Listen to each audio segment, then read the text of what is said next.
कानूनी हिकमत अमली तो हम जो है वो कंटिन्यू कर रहे हैं। हमारा इंटरनल मामला होने नहीं चाहिए, इसमें हमारी गलती रही है वो ये कि जिसको अंग्रेजी में कहते हैं washing your dirty linen in public. Election commission जो है वो इस्लामाबाद के ट्रिब्यूनल को काम करने से रोक रहा है। ये जो लम्हों का अदब था, अदब सैयदा, ये वो ट्रांसफॉर्मेशन थी कि 10 मुहर्रम उल हराम को हुर यजीदी से हुसैनी बना। लोगो, मेरे सामने शहादत का सफर है, मैं अपनी बैत तुमसे लिफ्ट करता हूँ। जो जाना चाहता है चला जाए। जो मुनाफिक लोग थे, जो 2 नंबर थे, इमाम हुसैन अलैहिस्सलाम को उन्होंने छोड़ दिया। गूगल आपका एक टेस्ट लेता है वहां पे जब आप जॉब अप्लाई करते हैं बड़ी बड़ी कंपनीज में, उनको वो प्रोजेक्ट बेस्ड जॉब है। अगर आपने वो काम कर लिया, आपके पास कोई डिग्री नहीं है, उनको इससे कोई लेना देना नहीं। स्केल होना चाहिए। ऐसे लोगों को जानता हूँ जो पेड करते हैं कुछ नहीं कमा रहे। ऐसे लोगों को भी जानता हूँ जिन्होंने फ्री में सीखा और 5-5 लाख कमा रहे हैं। अगर 3 पूछे या 5 पूछे या 10 स्टेप्स पे पूछे तो सारे कंसिस्टेंसी ही है। एक हफ्ता इस्तेमाल करने में बताने लगा एक टोटका, तो एक हफ्ते बाद आप चेक कराइएगा, आपका नॉर्मल होगा कोलेस्ट्रॉल। देसी लहसुन की 2 पोथियां, 2 तुरियां जो है बारीक, उसको बारीक काट लें। 1 कप दूध, आधा कप पानी मिक्स कर लें, उसमें वो लहसुन डाल के उसको इतना पकाएं कि वो 50% जल जाए।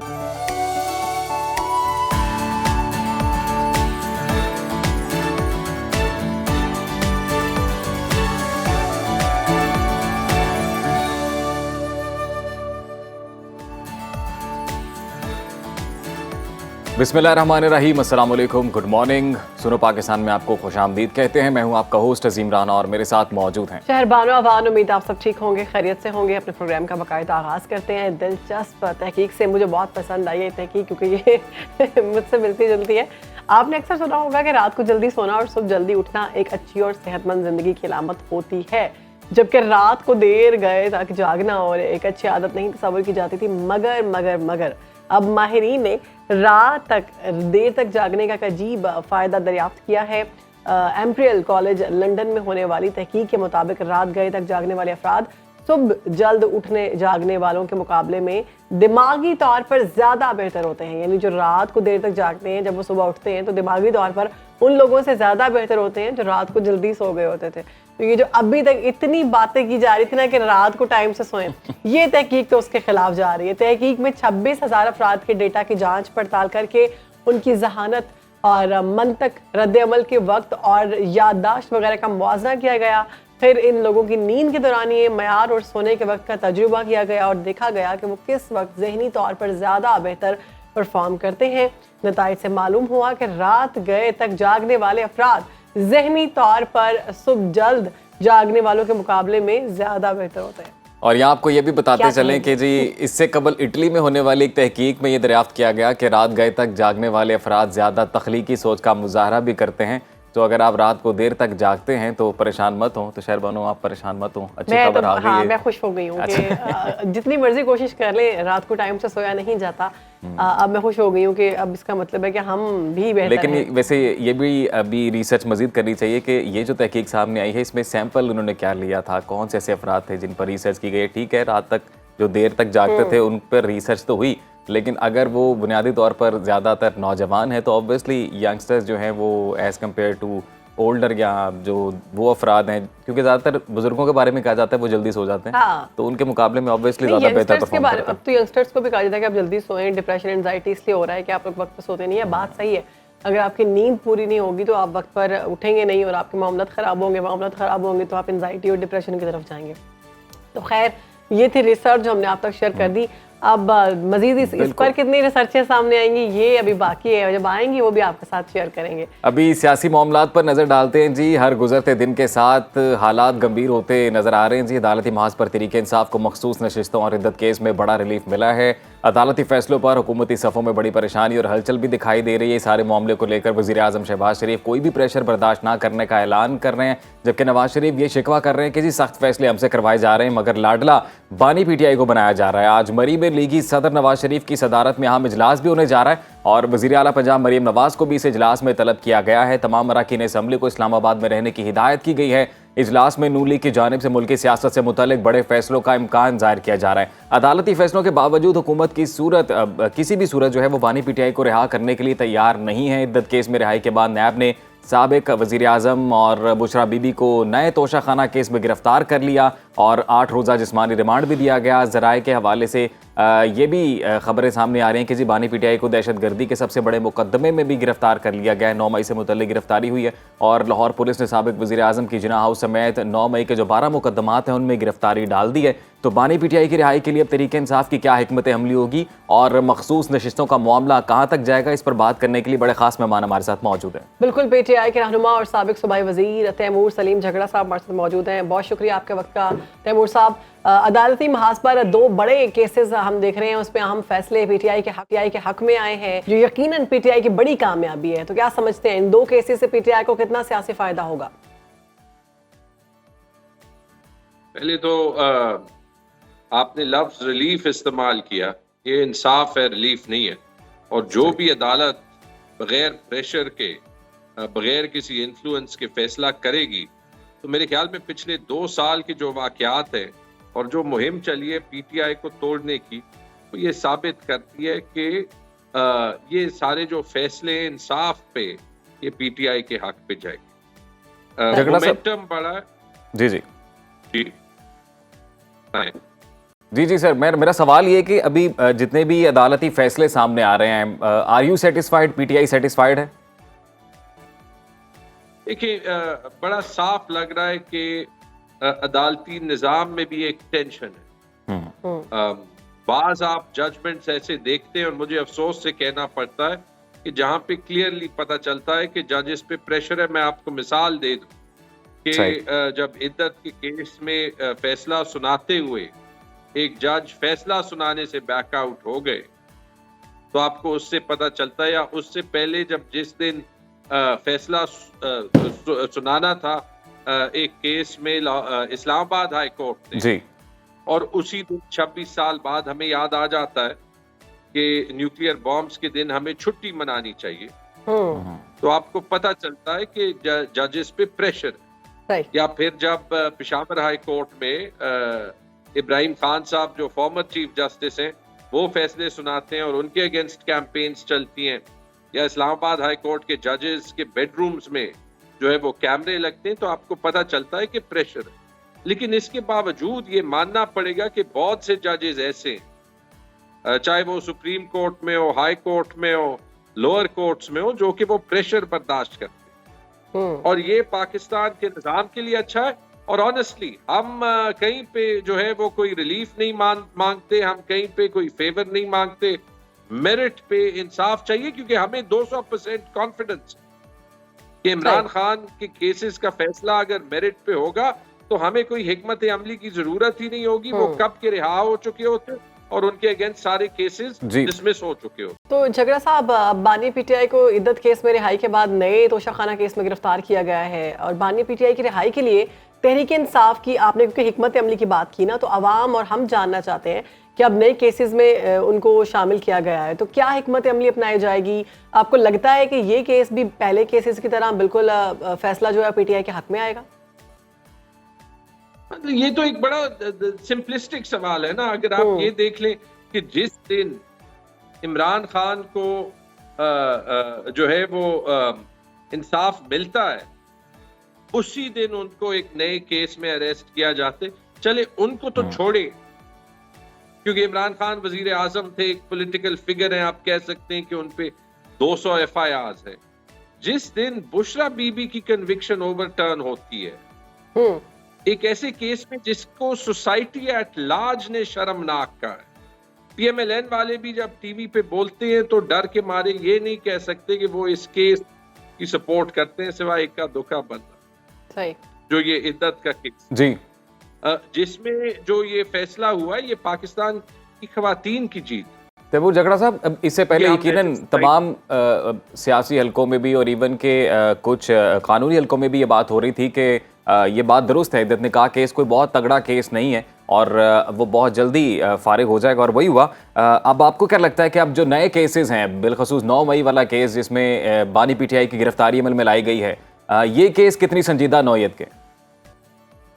मैं तो आपको यही कह रहा हूं ना कि जब आप ये एक्शंस देख लें, जो पॉइंट मैं कह रहा था कि जब इस केस में बरी होने के बाद बुशरा बीबी को रीअरेस्ट कर दिया गया, तो 2 चीजें समझ जाए। एक कि हुकूमत ने किसी न किसी केस में इमरान खान को, बुशरा बीबी को अंदर रखना है, और दूसरी चीज ये कि उनकी यही हिकमत अमली जो है उनकी सारी कार्रवाई से क्रेडिबिलिटी जो है वो हटा दे।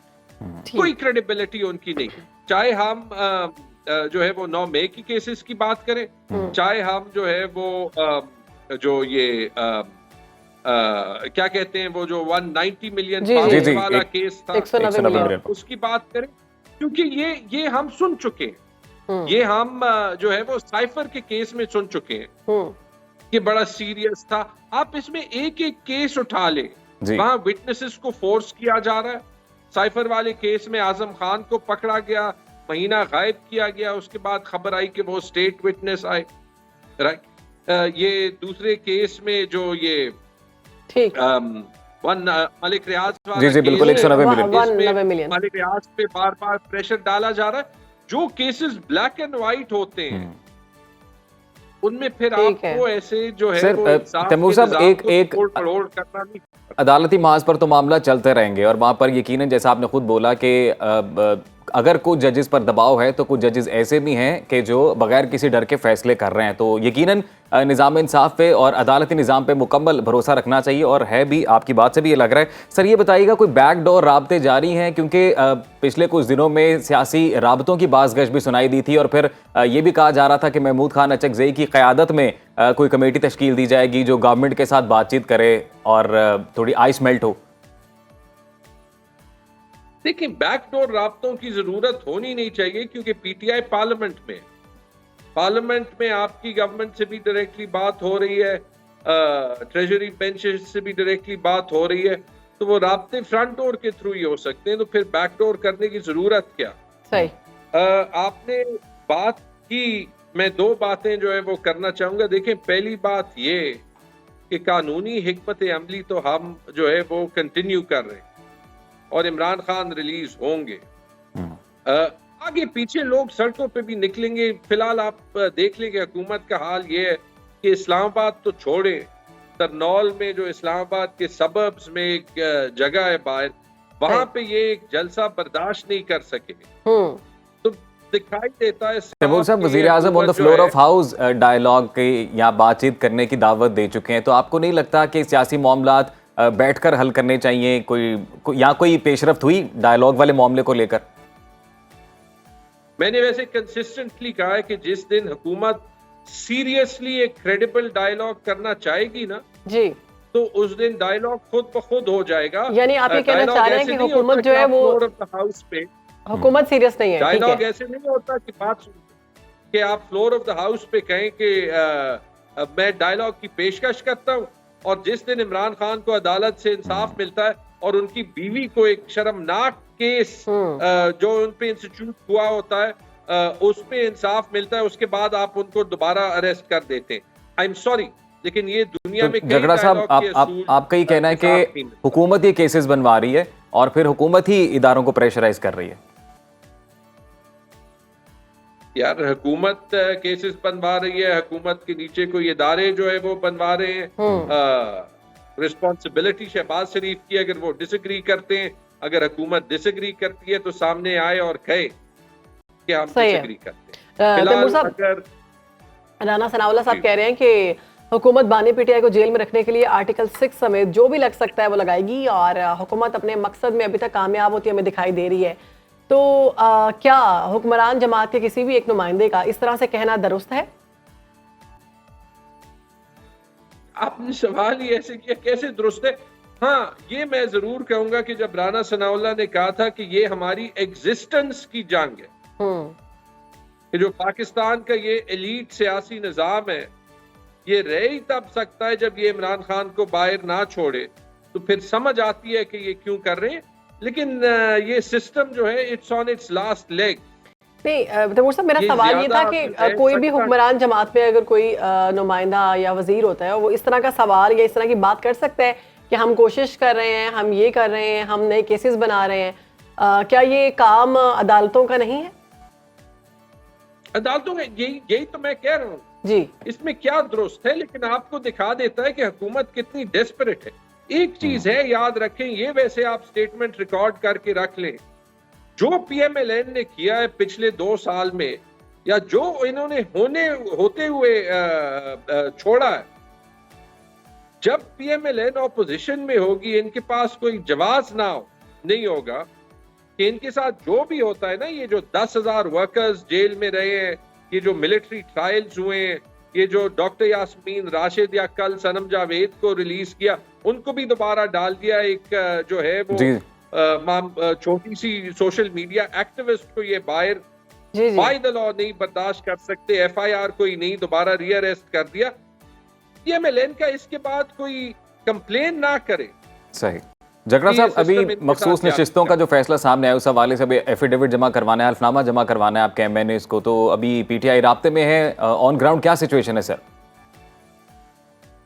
जो मैं लास्ट देख रहा था, और शायद मेरे नंबर्स अप टू डेट नहीं है, ना हो, 41 में से 36 लोगों ने तो कम से कम अपने एफिडेविट्स जमा करा दिए थे। सही। और शायद एक एमएनए के अलावा जो कि गायब है, और मुबैना तौर पे हुकूमत ने ही जो है वो उनको गायब किया हुआ है। बाकी सारे जो एमएनएज हैं उनके साथ पार्टी इन टच है, और सबके जो एफिडेविट्स हैं वो जमा हो जाएंगे।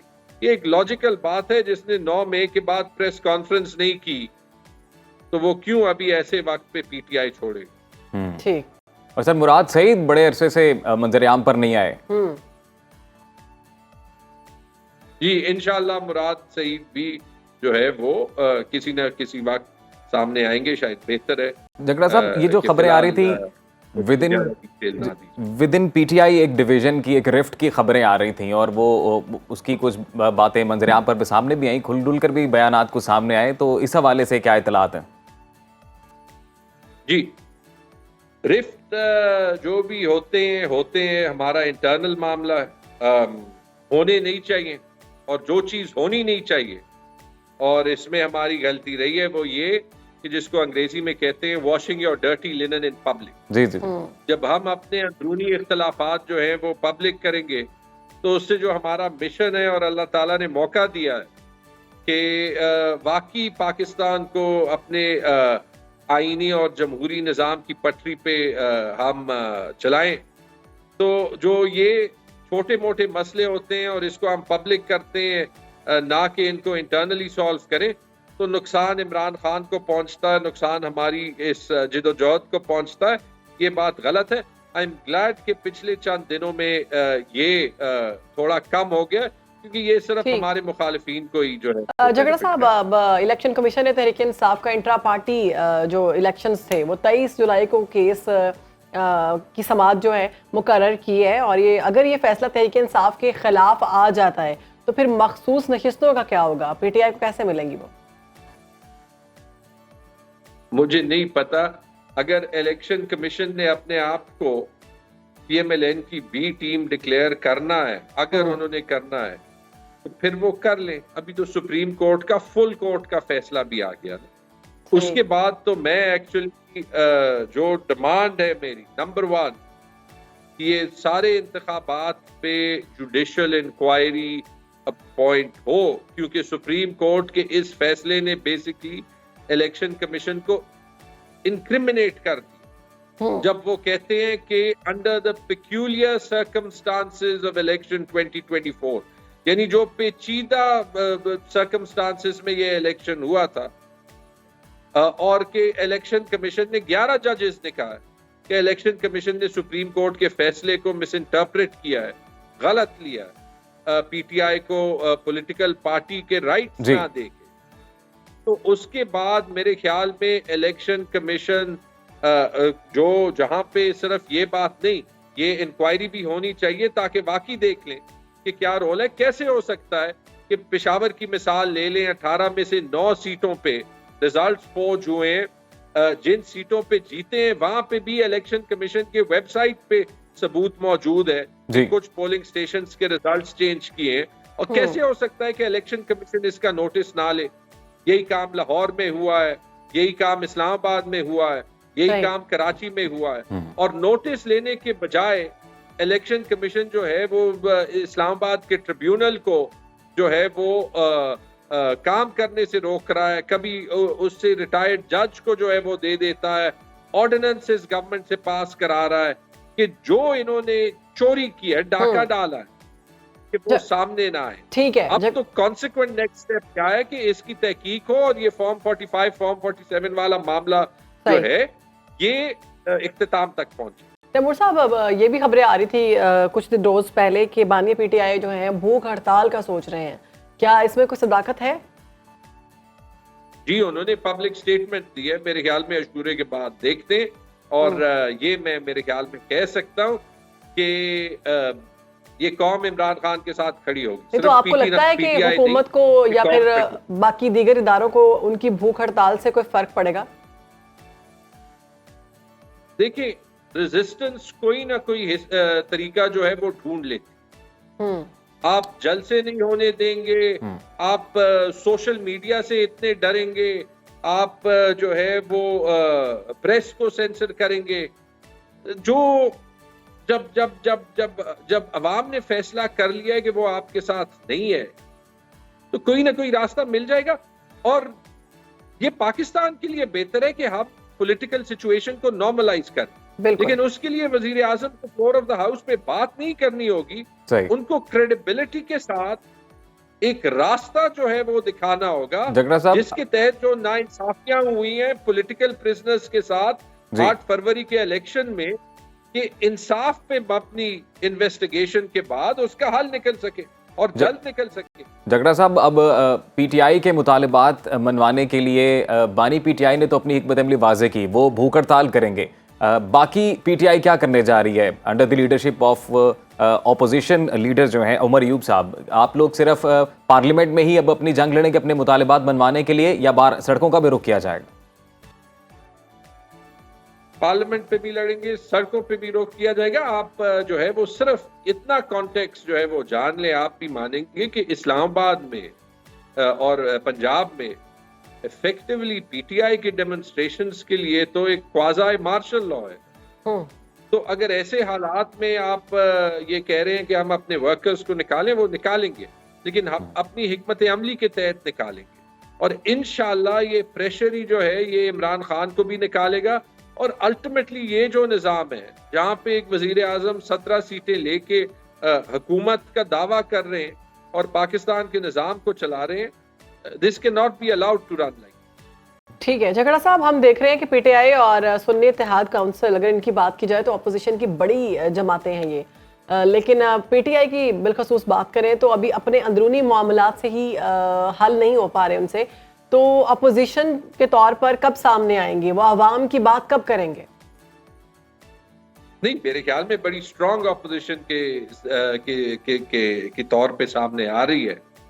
अगर वो ये पॉलिटिकल स्ट्रगल हो या फिर अगर वो हुकूमत की लैक ऑफ परफॉर्मेंस हो।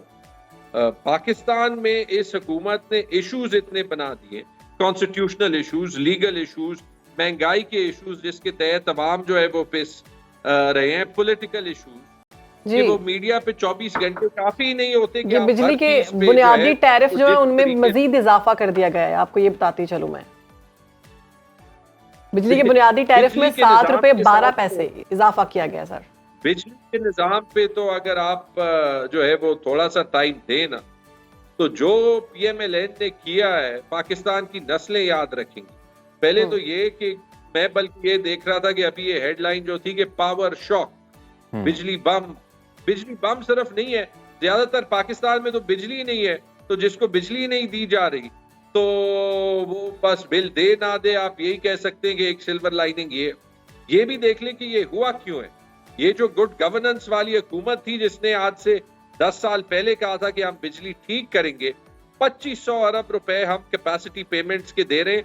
और 2500 अरब रुपए क्यों दे रहे हैं कि प्लांट्स जो इन्होंने लगाए और मुआहदे ऐसे किए कि आप बिजली बनाएं या ना बनाएं आपको डॉलर्स में मुनाफा मिलेगा, तो बिजली। लेकिन झगड़ा साहब, पीटीआई तो इक्तदार में रही सर, वो ये मुआहदे खत्म कर सकती थी, वहां पे भी ये मुआहदे खत्म नहीं हुए। मसला यहाँ पर सिर्फ ये है कि जो भी हुकूमत इक्तदार में आती है वो मलबा सारा पिछली हुकूमत पर डालती है। नहीं, मुआहदे आराम से खत्म नहीं हो सकते। ये कल रात मैं पीएमएलएन के रिप्रेजेंटेटिव के साथ एक शो पे था क्योंकि उन मुआहिदों की अभी एक लीगल सैंक्टिटी है। तो जिसने इन टर्म्स पे पावर प्लांट लगाया है, अभी तो आप फंस गए। लेकिन अभी जब आपके पास, आपको चैलेंज क्या है कि नंबर 1 आप बिजली का इस्तेमाल ज्यादा करें, कम ना करें। अगर आप सिर्फ उन्हीं सारिफीन पे रेट ज्यादा कर के जो है वो कोशिश करेंगे कि आपके लॉसेस खत्म हो, तो लॉसेस ज्यादा बढ़ेंगे, पहली चीज। दूसरी चीज ये कि आपने जो ये 1400-1500 अरब रुपए की PSDP बनाई है, अगर आपने बिजली के बिल कंट्रोल करने हैं तो इसका एक बेशतर हिस्सा बिजली के सेक्टर में इन्वेस्ट करने के लिए, क्योंकि इन डिस्कोस को प्राइवेटाइज करने के लिए आपने इन्वेस्टमेंट करनी है ट्रांसमिशन डिस्ट्रीब्यूशन में। लेट्स से 300-400 अरब रुपए की इन्वेस्टमेंट होनी चाहिए इमरजेंसी बेसिस पे, और फिर 300-400-500 अरब रुपए इसमें से कार्व आउट करके अवाम को रिलीफ दिया जाए और हर वो रास्ता निकाला जाए जिसके तहत बिजली का इस्तेमाल ज्यादा हो सके, ताकि जो पैसे आप वैसे मुनाफे में दे रहे हैं बिजली के प्लांट ना चलाने में, वो चलाएं। लेकिन ये इमेजिनेशन नहीं है, इस हुकूमत के पास कोई इमेजिनेशन नहीं है। आप ये भी देख लें, आप मिडिल क्लासेस पे टैक्स का बोझ भी देख लें। पाकिस्तान में अभी सर असेंबली में पीटीआई ऑपोजिशन की एक बड़ी जमात है, ये अभी जो हल आपने बताया मुल्क में बिजली पूरी करने का या बिजली सस्ती करने का, क्या यही एडवाइस ऑपोजिशन जमात की जानिब से की गई on the floor of house, या वैसे रखी गई हुकूमत के सामने कि ये भी एक तरीकाकार है आवाम को रिलीफ देने का? हमने एडवाइस की है ना कि शहबाज शरीफ घर जाए, मुंतखब हुकूमत आ जाए तो वो ये काम कर लेगी। सही है। बहुत शुक्रिया आपका। तैमूर झकड़ा साहब हमारे मौजूद थे, अपनी पार्टी की नुमाइंदगी कर रहे थे, और उनका ये कहना वज़ीर आज़म से एक ही दरख्वास्त है, वो घर जाएं, उसके बाद फिर मामला हल हो जाएंगे। प्रोग्राम में आगे बढ़ेंगे, सियासत के बाद कुछ सेहत की बात होगी। आज के दौर में दिल के अमराज बहुत ज़्यादा आम हो चुके हैं, ये ना सिर्फ बुजुर्गों बल्कि नौजवानों को भी मुतासर कर रहे हैं। अमेरिकन हार्ट एसोसिएशन की report of US and global data के मुताबिक दिल की बीमारी गुज़श्ता 100 साल से अमेरिका में मौत की सबसे बड़ी वजह करार पाई है। दिल की बीमारियों में मुब्तला होने की बड़ी वजूहात में हमारा लाइफस्टाइल और गैर सेहतमंदाना खुराक शामिल है। माहिरीन के मुताबिक पाकिस्तान इस खित्ते में वाक़ा है जहां आबादी के तनासुब से इस मूजी मरज़ की शरह सबसे ज़्यादा है। हमारे आज के मेहमान जो हैं वो योगा एक्सपर्ट हैं, और उनसे हम जानेंगे कि योगा किस तरह दिल की सेहत को बेहतर बनाने में मददगार साबित हो सकती है। तो नईम साहब, वेलकम टू सुनो पाकिस्तान। सर कैसे हैं आप? थैंक यू सर, अल्लाह का करम, आप ठीक हैं? अल्हम्दुलिल्लाह, माशाल्लाह। तो नईम साहब बताइएगा कि योगा करके किस तरह से हम अपने दिल की सेहत अच्छी रख सकते हैं? देखें जी, दिल की सेहत जो है वो योगा में मुद्राज भी हैं, ब्रीदिंग्स भी हैं और पोस्चर्स भी हैं। और मुद्रा जो है इसके हवाले से बड़ा एक कारआमद मुद्रा है, बल्कि उसको तो हमने इतना अप्लाई किया लोगों पे कि अगर किसी को हार्ट अटैक हो रहा हो तो उसको वो करवा दिया जाए, तो फिर वो जो जुबान के नीचे गोली रखनी पड़ती वो नहीं रखनी पड़ती। अच्छा, फ़ौरन दर्द ख़त्म करता है। भी करने की जी जी, 5 मिनट्स में आपके दर्द ख़त्म करता है। और इसका इतना रिजल्ट है कि चेस्ट में अगर पेन भी है, किसी किस्म की पेन है, और हार्ट का अगर इशू भी है, तो उस हवाले से बड़ा कारआमद है। तो मैं ज़रूर करूँगा जी। पहले ये उंगली को फोल्ड करना है, यहाँ पे टच करना है पाम पे, सीधे हाथ की? जी, दोनों हाथों में कर सकते हैं। अच्छा जी, इसको टच कर लें और इसके ऊपर से जो अंगूठा लेके आएँ और दरमियान की 2 उंगलियां जो है टच कर लें बराबर, तीनों पोर बराबर कर लें, छोटी उंगली अलग कर लें।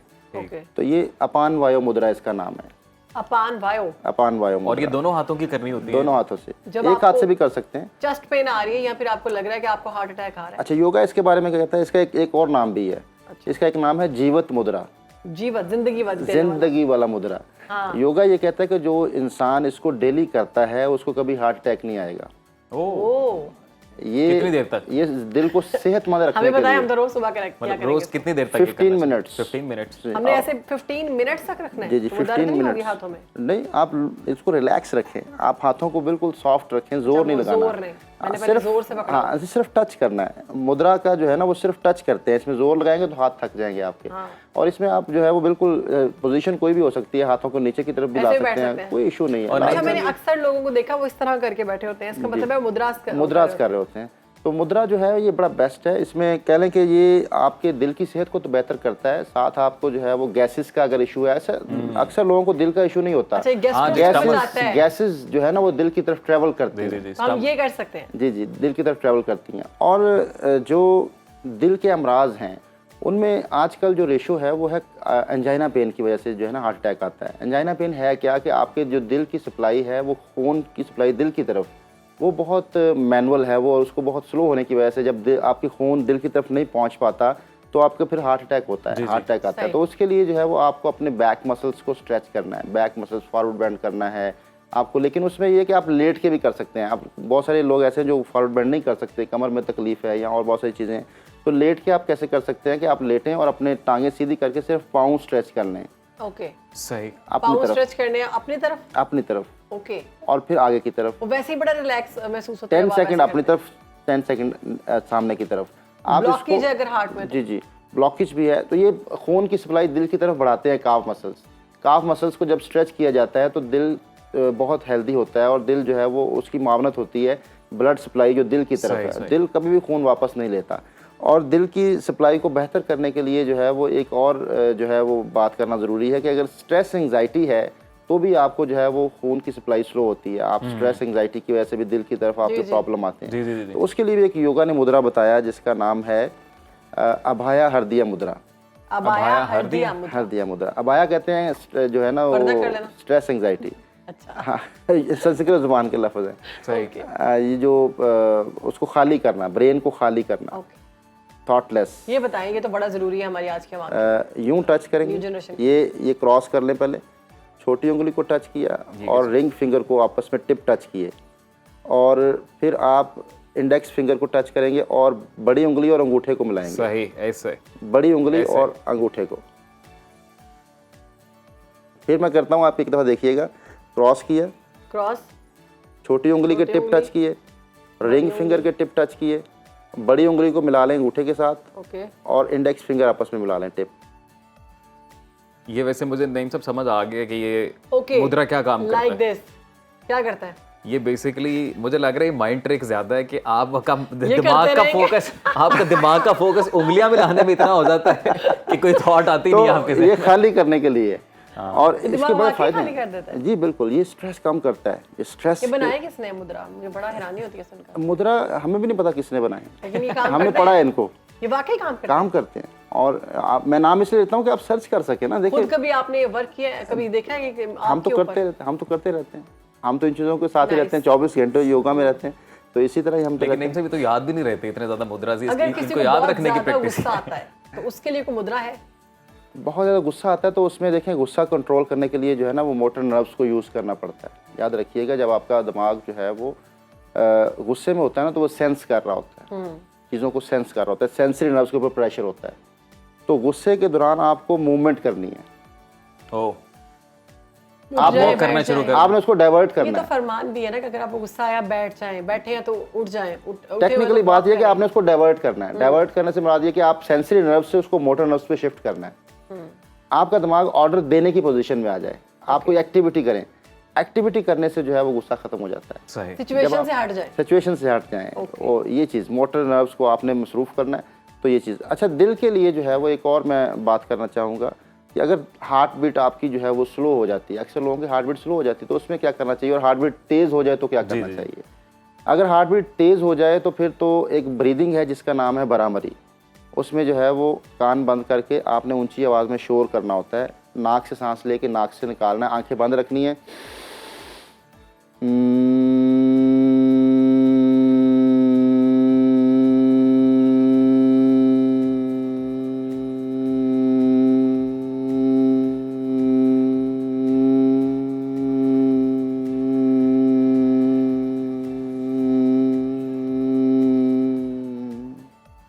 सांस निकालते हुए। ये किस लिए था? ये हार्ट बीट अगर तेज है उसको स्लो करने के लिए, हार्ट बीट के लिए। ये 10 ब्रीदिंग्स करेंगे तो आपकी हार्ट बीट नॉर्मल हो जाएगी। ये भी बहुत दफ़ा हमने चेक किया है इसको। ये काम करना चाहेंगे अपनी हार्ट बीट को नॉर्मल? हार्ट बीट नॉर्मल मुझे लग रहा है नॉर्मल ही है। हाँ, ये गुनगुनाना कहते हैं इसको। आप कुछ सॉन्ग भी गुनगुना सकते हैं, आप कुछ भी गुनगुना सकते हैं ऊंची आवाज़ में ज़रा और सुनते हुए, तो इससे हार्ट बीट आपकी रिलैक्स होती है। और अगर हार्ट बीट आपकी स्लो हो चुकी है फिर आपने इसको नहीं करना। सही। फिर इसको नहीं करना, फिर क्या करना है? फिर आपने मसनूई तौर पे खांसना है। जी। खांसी करने से आपकी हार्ट बीट, खांसी करने से आपकी हार्ट बीट ऊपर आती है। तो खांसी करनी है आपने। ठीक। और याद रखिएगा कि जो दिल है ना, दिल, इसको अगर आपने रिलैक्स रखना है तो आपको गैसेस पे भी काम करना होगा। गैसेस आपके जिस्म में अगर ज़्यादा हैं तो आपके दिल के ऊपर प्रेशर रहेगा, आपके सीने पे प्रेशर रहेगा, आपके सीने के बैक पे प्रेशर रहेगा। तो एक उसकी टेक्निक मैं बताता हूँ कि अगर आपको गैसेस का इशू है तो आप ज़रूर जब भी कोई सॉलिड कोई खाना खाने लगे ना, तो आप जो है वो अपने लेफ़्ट नॉस्ट्रिल को बंद कर लें और राइट से सांस लें। लेफ्ट को बंद कर लें खाने के बाद, खाने से पहले खाने से पहले आप जो है वो राइट नॉस्ट्रिल से सांस लेते रहें। इसी से लेके इसी से निकाल भी सकते हैं, लेकिन बेहतर है कि राइट से लेके लेफ़्ट से निकालें। राइट से लेके लेफ़्ट से निकालें 10 टाइम, 10 ब्रीदिंग्स। राइट से लिया, लेफ़्ट से निकाल दिया, फिर आप खाना शुरू कर दें अगर सॉलिड खा रहे हैं। सही। और अगर आप लिक्विड पीना चाह रहे हैं, कोई लिक्विड टाइप में आप खाना ले रहे हैं, लिक्विड है आपका, तो उसमें फिर आपने इसको उल्ट करना है। लेफ़्ट से सांस लेना है, राइट से निकालना है, लेफ़्ट से लेना है, राइट से निकालना है। ये जो एसिड रिफ्लक्स है आपके स्टमक का, ये सब ये उसको कंट्रोल ये करेगा, कंट्रोल गैसेस करता है, ये गैसेस को कंट्रोल करेगा। ये बेहतरीन टेक्निक है। अगर आप इस तरह से खाना खाना शुरू कर दें, एसिडिटी वगैरह की बात कर रहे हैं आप? जी, एसिडिटी और जो गैसेस का बनना, ये अगर आप इस तरीके से खाना खाना शुरू कर दें तो आपकी गैसेस का इशू काफ़ी हद तक हल हो अच्छा, नहीं जाएगा। साहब, आपने हार्ट हेल्थ को इम्प्रूव करने के लिए कुछ मुद्रास भी बताए, कुछ योगा टेक्निक भी, ब्रीदिंग टेक्निक्स बताई। बेसिकली हार्ट बीट तेज़ है तो स्लो कैसे करनी, स्लो है तो नॉर्मल कैसे करनी। ये बताइएगा कि ऐसी कौन सी एक्सरसाइज है या ऐसा कौन सा मुद्रा है जो हम डेली बेसिस पे वैसे ही करें कि हमारा हार्ट हेल्थी रहे? वो तो अपान वायु मुद्रा, ये वाला मुद्रा जो है ना, ये मैंने इसका नाम बताया जीवत मुद्रा। जीवत मुद्रा जो है ये ज़िंदगी का मुद्रा कहा जाता है इसको, कि ये कहते हैं सेहतमंद इंसान भी अगर रोज़ करता है तो उसको कभी हार्ट प्रॉब्लम नहीं होगा। इससे हार्ट सेहतमंद होता है, हार्ट के जो मसल्स हैं मजबूत होते हैं, इससे जो है वो जो कोई ब्लॉकेज नहीं आती, ये ब्लॉकेज को क्लियर करता है। ये एक बेस्ट चीज़ है। और इसके अलावा जो है वो एक ब्रीदिंग जो है वो भी ज़रूर ऐड कर लेनी चाहिए, क्योंकि अगर आप स्ट्रेस का शिकार हैं, बहुत ज़्यादा स्ट्रेस का शिकार हैं, आपके दिमाग में बहुत सारी परेशानियाँ हैं, तो फिर एक ब्रीदिंग है अल्टरनेटिव ब्रीदिंग, अनुलोम विलोम, वो रोज़ करें। अल्टरनेटिव ब्रीदिंग, जी 15 मिनट्स डेली करें। राइट नॉस्ट्रिल को बंद करें, लेफ़्ट से इनहेल करें, रिंग फिंगर के साथ जो है वो लेफ़्ट नॉस्ट्रिल को बंद करें और राइट साइड से एक्सहेल, सांस निकाल दें। फिर राइट से लेंगे, लेफ़्ट से निकाल देंगे। ये दो उंगलियां अगर फोल्ड करें तो इसका रिजल्ट ज़्यादा मिलता है। अच्छा, हाँ जी। राइट साइड बंद रखेंगे अंगूठे के साथ, लेफ़्ट साइड से इनहेल किया, राइट साइड एक्सहेल, और ये 15 मिनट तक करना है। Right side inhale, left side exhale. ये स्ट्रेस मैनेजमेंट के लिए किया जाता है, जिनको स्ट्रेस की वजह से दिल के ऊपर प्रेशर आता है और बहुत परेशान रहते हैं ज़हनी तौर पर। नहीं साहब, ओवर थिंकिंग का क्या किया जा सकता है? ओवर थिंकिंग में भी आपको जो है वो कॉन्शियस, कई दफ़ा सिचुएशन उतनी इंटेंस होती नहीं है जितना जो ओवर थिंकर्स होते हैं वो बना लेते हैं ज़हन में सोच के। कॉन्शियस मूवमेंट, आप चंद मिनट के लिए अपनी मूवमेंट्स को रीड करना शुरू कर दें। चंद मिनट के लिए अपनी मूवमेंट्स को जो है स्लो कर लें। स्लो मतलब कोई भी एक्ट करना है, जैसे आप कोई भी मूवमेंट कर रहे हैं तो उसमें आपने तेजी से निकलना है। देखें, जब भी आपको स्ट्रेस होता है ना बहुत ज़्यादा, तो आपके अंदर तेजी आती है, तेजी आ जाती है, जल्दी जल्दी में वो प्रेशर होता है, दिमाग का प्रेशर आपके जिस्म पे आता है, तो वो मोटर नर्व्स आपके तेज़ काम करना शुरू कर देते हैं। तो अगर आपने उस वक्त कंट्रोल कर लिया अपनी बॉडी पे और अपनी मूवमेंट्स को कंट्रोल में ले आए और रीड करना शुरू कर दिया, तो आप स्ट्रेस से निकल आएंगे फ़ौरन। और अगर आपने रीड ना किया और आप दिमाग की तरफ ही तवज्जो रखी, सेंस करते रहे, वही बात मोटर नर्व्स की तरफ ना आए, तो वो सेंसरी नर्व्स फिर इतनी डिस्टर्ब हो जाएंगी कि फिर दिमाग के ऊपर प्रेशर और कंफ्यूज करेंगे फिर वो, और जिस्म तनाव में आ जाएगा, अपर बैक के ऊपर प्रेशर सारा वो खिंच जाएगा जिस्म, और सारे बैक मसल्स खिंच जाते हैं। तो कोलेस्ट्रॉल का बड़ा मसला होता है लोगों को, वो कहते हैं हार्ट जो है इशू कोलेस्ट्रॉल से भी शुरू होता है, उसके लिए है कोई मुद्रा या कोई एक्सरसाइज? कोलेस्ट्रॉल के लिए जो है ये दरमियान की 2 उंगलियां साथ मिलाएं, ये अपान मुद्रा है। ये हर बड़ी हुई चीज़ को कम करता है, एसिडिटी, पेट को भी, कोलेस्ट्रॉल नहीं, जो ज्यादतियाँ हैं जिस्म के अंदर, केमिकल्स की ज्यादतियाँ, उनको कम करता है। ये सफाई करता है, अंदर की सफाई करता है अपान मुद्रा। अच्छा, इसके लिए मैं एक और चीज़ भी बता दूं, नहीं ऐसे नहीं करना, मैंने कहा स्पाइडरमैन स्टाइल। हमारे प्रोड्यूसर साहब कह रहे हैं ये स्पाइडरमैन स्टाइल। तो मैंने ऐसे भी किया। देखिएगा, मैं आपको एक चीज़ बताता हूँ। अगर कोलेस्ट्रॉल को, और अगर आप इसको 1 हफ्ता इस्तेमाल करने में बताने लगा एक टोटका जी, तो 1 हफ्ते बाद आप चेक कराइएगा, आपका नॉर्मल होगा कोलेस्ट्रॉल। क्या इस्तेमाल? देसी लहसुन की 2 पोथियाँ, 2 तुरियाँ जो है, बारीक, उसको बारीक काट लें, बारीक काट लें, जैसे तड़का लगाने के लिए हम काटते हैं, काट लें। 1 कप दूध, आधा कप पानी मिक्स कर लें, 1.5 कप हो जाएगा। उसमें वो लहसुन डाल के उसको इतना पकाएं कि वो 50% जल जाए, पौना कप रह जाए, 1.5 कप से पौना कप रह जाए। उसके ऊपर बलाई मोटी आएगी, वो उतार देनी, वो नहीं खानी। लहसुन भी निकाल देना। वो जो दूध बचा है वो पी लें नीम गर्म, दिन में एक दफ़ा पिए। तो ये पीने से क्या होगा कि आपका कोलेस्ट्रॉल लेवल नॉर्मल होना शुरू हो जाएगा। 1 हफ्ते के अंदर आप चेक कर लीजिएगा। 1 हफ्ता रेगुलर पीना है, किसी भी टाइम पी सकते हैं। और इसमें आप शहद या जो भी आपने डालना है वो डाल लीजिएगा। मीठा जिस हस्बे जायका आप जो भी आप इस्तेमाल करते हैं, गुड़ डाल लें, आप चीनी डाल लें, जो भी अगर फीका पी सकते हैं फीका पी लें। कोलेस्ट्रॉल लेवल आपका इससे नॉर्मल होता है। 1 हफ्ते के अंदर बहुत इसके रिजल्ट मिलते हैं। बेहतरीन टेक्निक है ये। अच्छा, तो अगर आपका, मैंने देखा अक्सर लोगों को कॉन्स्टिपेशन का बहुत इशू होता है, आजकल बहुत ज़्यादा आम है जवानों में ख़ास तौर पर, तो उसके लिए है कोई टोटका? कॉन्स्टिपेशन के लिए एक प्रेशर पॉइंट है। ये जो लार्ज फिंगर है ना, ये वाली लेफ्ट हैंड की, लेफ्ट हैंड, इसका जो जॉइंट है, इसको जॉइंट की तरफ प्रेस करना है कॉर्नर से। मतलब फिंगर उंगली की तरफ इसको प्रेस करना है? जी, जॉइंट की, ये उंगली का जो जॉइंट है इसको जॉइंट की तरफ ही प्रेस करना है। ये लार्ज की तरफ, जी, ये बिल्कुल जो जॉइंट है इसके कॉर्नर पे। ये कॉन्स्टिपेशन खत्म करेगा? कॉन्स्टिपेशन इससे खत्म होती है। और ये बच्चों को भी किया जा सकता है। बिल्कुल, ये जगह जो है याद रखिएगा। तो इसका क्या ताल्लुक है? कौन ये मुद्रा ही है बस? नहीं, ये प्रेशर पॉइंट है। प्रेशर पॉइंट ये नर्वस सिस्टम के जरिए वहाँ पे काम करता है।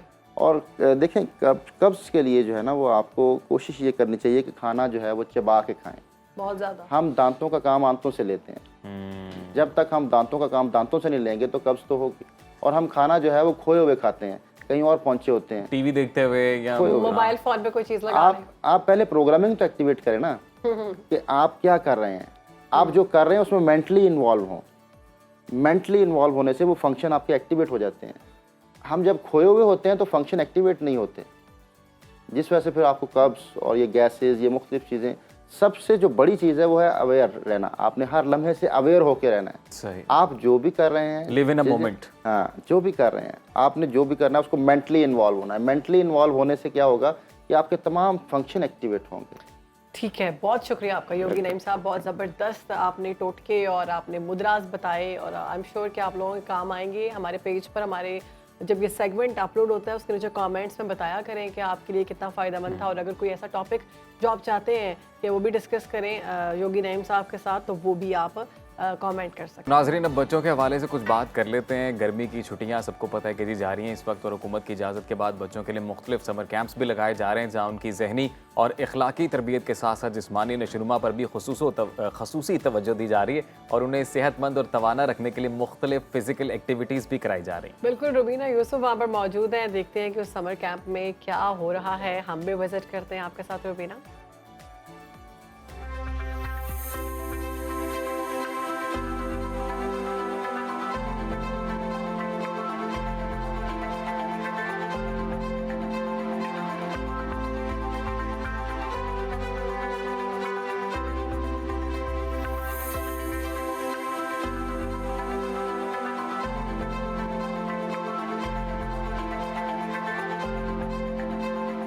गर्मी की छुट्टियां चल रही हैं और हम देखते हैं कि अक्सर वालिदैन परेशान दिखाई देते हैं कि समर वेकेशंस में बच्चों को कहाँ मसरूफ़ रखा जाए और कौन सी एक्टिविटीज़ में इंगेज किया जाए ताकि बच्चों के लिए ये छुट्टियां फ़ायदेमंद हों। तो आज एक ऐसे ही summer camp science of suffering में हम मौजूद हैं, जहाँ पर बच्चों को डिफरेंट फिजिकल एक्टिविटीज़ करवाई जा रही हैं। तो आइए एक्टिविटीज़ को एक्सप्लोर करते हैं कि कौन कौन सी एक्टिविटीज़ सिखाई जा रही हैं।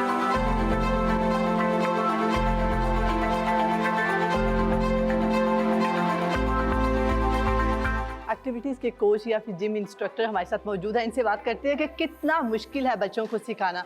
अस्सलाम वालेकुम। वालेकुम अस्सलाम। अच्छा, सबसे पहले मुझे बताइएगा कि आपको क्या क्या हर्डल्स ये फेस कर रहे हैं आप बच्चों को सिखाने में, या फिर बहुत मज़ा आता है? अभी बच्चों को तो हम देखते हैं, बच्चे बहुत से हमारे पास जो है ना लेवल्स के बच्चे आते हैं। ठीक है। तो बहुत सी जो हर्डल्स है ना हमें फेस करनी पड़ती हैं। कोई मतलब कोई एंगेज नहीं होता, कोई रो रहा होता है कि मैंने मामा पास जाना है, कोई मतलब जस्ट ऐसा होता है कि कुछ बच्चे जो होते हैं वो उनको पकड़ पकड़ के करवाना पड़ता है। ठीक है। तो बहुत सी मुश्किल जो है ना वो ऐसे फेस करनी पड़ती है हमें।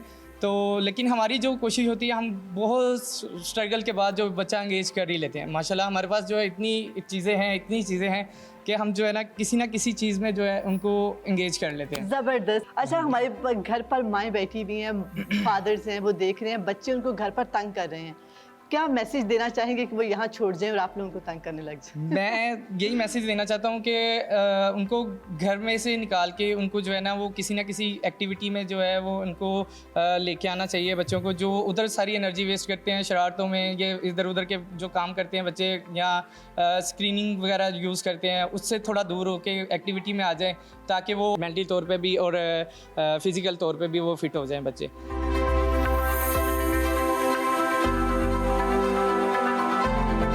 जिम्नास्टिक के इंस्ट्रक्टर हमारे साथ मौजूद हैं, इनसे बात करते हैं। सबसे पहले मुझे बताइएगा कितना अर्सा हो गया आपको यहाँ पर? मुझे यहाँ पे 3 इयर्स हो गए हैं। मैं यहाँ पे जो है ना एज अ जिम्नास्टिक कोच यहाँ पे ट्रेनिंग करवा रहा हूँ बच्चों को। मजबूरी के तौर पे कर रहे हैं या बहुत शौक है या मजा आता है? नहीं, अल्हम्दुलिल्लाह मजबूरी तो नहीं है, शौक है। इस वजह से जो है ना उस फील्ड में आ गए हैं कि खुद किया है और बच्चों को करवा रहे हैं आगे, कि बच्चे सीख सकें, आगे बच्चों को लेके जाएं। जिस तरह हम कंपटीशन खेले हैं बच्चों को भी इस तरह आगे तक लेके जाएं और ज़बरदस्त। सबसे पहले बस ये बताइएगा कि जो बच्चे हैं जिम्नास्ट बनना चाहते हैं, कौन सी बेसिक टेक्निक्स उन्हें अपनानी चाहिए और किस एज ग्रुप से स्टार्ट हो जाना चाहिए? देखें, जो एज ग्रुप है ना वो आई थिंक मेरे ख्याल से 1.5 जो है ना वो जो है ना बेसिक एज है जिसमें बच्चा जो है ना रनिंग सीखता है, अपनी स्ट्रेंथ को बढ़ाता है, फ्लेक्सिबिलिटी में जो आगे जाता है। ठीक है, इससे फिर आगे बच्चों में शौक पैदा होता है। नीचे से ही बच्चा चले जाता है क्योंकि बच्चा जब ऊपर वाली एज में स्टार्ट करता है उसके लिए डिफ़िकल्ट हो जाता है क्योंकि फ्लेक्सिबिलिटी नहीं होती, स्ट्रेंथ नहीं होती, फिर उसको ज़्यादा हार्ड वर्क करना पड़ता है। नीचे से स्टार्ट करता है उसके लिए मुश्किल नहीं होता है। नीचे से स्टार्ट करने से ये है कि उसकी एक बेस बनती रहती है, स्टेप बाय स्टेप वो चलता है और वो आगे आके इंशाल्लाह जब वो अपनी पीक पे जाता है, जब हाई एज पे जाता है तो वो एक जिम्नास्ट होता है और वो उसको इतना मुश्किल फेस करनी नहीं पड़ती जिस तरह मैंने शुरू से स्टार्ट किया और आगे आगे मुझे मुश्किल फेस नहीं करनी पड़ी। कितनी मुश्किल पेश आती है यहाँ पर बच्चों को सिखाते वक्त? जी, मुश्किल तो नहीं आती। देखें, हम बच्चों को स्किल वाइज लेके चलते हैं।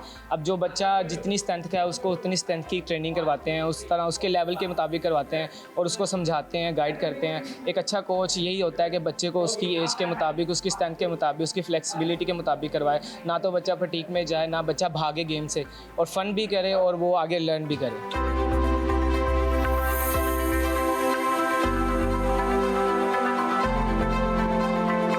What's your name? Moiz Ahmed Tamoor. Moiz, when did you join this summer camp? Last year. Okay, last year. और मुझे बताओ, what did you find the most fantastic activity? I find it boxing. Boxing. तो आप बड़े होकर क्या बनोगे? Scientist.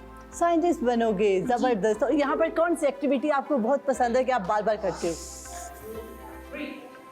Boxing. What's your name? Ishmael. Ishmael. When did you join this summer camp? कितना अर्सा हो गया आपको ये समर कैंप में आए हुए? 6 years. 6 years आपको ये ज्वाइन किया। कौन सी एक्टिविटी आपको बहुत पसंद है कि आप बार बार करना चाहती हो? Bars or trampoline. ट्रैम्पोलिन। अच्छा, मुझे ये बताओ कि यहाँ पर आपकी कोई बेस्ट फ्रेंड है जिसके साथ आप करती हो? आपको बहुत मज़ा आता है? अब बड़े होकर क्या बनोगी? Gymnast or swimmer. जबरदस्त। What's your name? Shabano. Shahrbano तो हमारी होस्ट का नाम है। हाय करो। यस। अच्छा, मुझे बताओ कि कौन सी फन एक्टिविटी है यहाँ पर?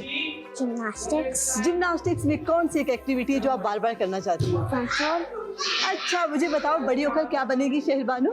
Gymnast. जिम्नास्ट बनोगी। जिम्नास्ट में कौन सी एक एक्टिविटी है जो आपको बहुत मुश्किल लगती है? Cartwheel.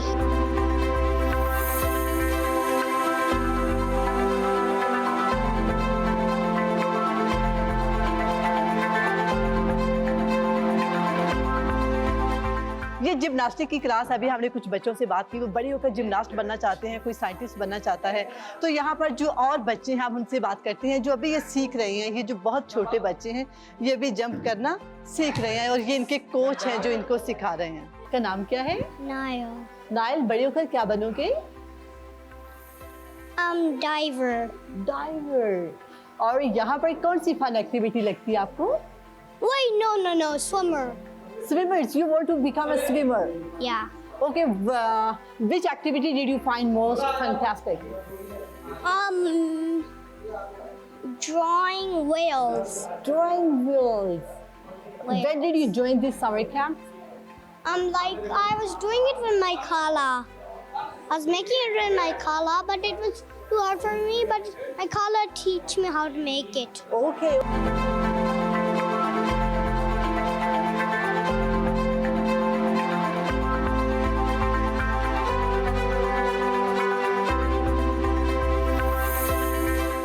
बच्चों को कोग्निटिव स्किल्स, मोटर स्किल्स और ग्रॉस मोटर स्किल्स और बच्चों के फिजिकल डेवलपमेंट पर काम किया जा रहा है और ये बेस्ट एक्टिविटीज़ हैं। अभी हमने देखा कि बच्चे कैसे जिम्नास्टिक्स भी कर रहे हैं, जंपिंग और ट्रैम्पोलिन है और उसके बाद बार्स हैं, तो उनके जो मसल्स हैं वो भी अभी से स्ट्रांग होना स्टार्ट हो जाएंगे। वो फिर योगा भी करवा रहे थे उनको। So these were the activities being taught to the children. So I would say कि जो पेरेंट्स हमें देख रहे हैं, just keep away your children from mobile phones and other gadgets and have them join such activities.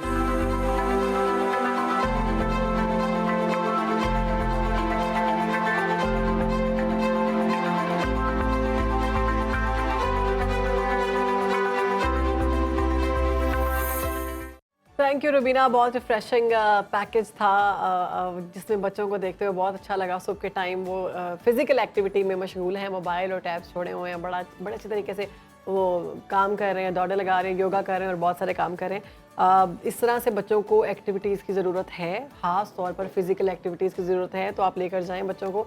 ज़रूरी नहीं है कि ऐसे क्लब्स में लेके जाएँ, आप खुद भी उनको फिजिकल एक्टिविटी की तरफ ला सकते हैं। नाजरीन, अब बच्चों के बाद नौजवानों की बात करें तो किसी भी माशरे में नौजवानों की अहमियत और तरक्की में उनके किरदार को नज़रअंदाज नहीं किया जा सकता। इसी हवाले से आज पाकिस्तान समेत दुनिया भर में नौजवानों को हुनरमंद बनाने का आलमी दिन मनाया जा रहा है। ये दिन मनाने का मकसद दुनिया में हुनर की अहमियत को उजागर करना और नौजवानों को हुनरमंद बनाना है। पाकिस्तान का नौजवान आबादी के लिहाज से दुनिया में नंबर 5वां है। हमारी आबादी का 65% हिस्सा 30 साल से कम, जबकि 36% हिस्सा 15 से 29 साल उम्र के नौजवानों पर मुश्तमिल है।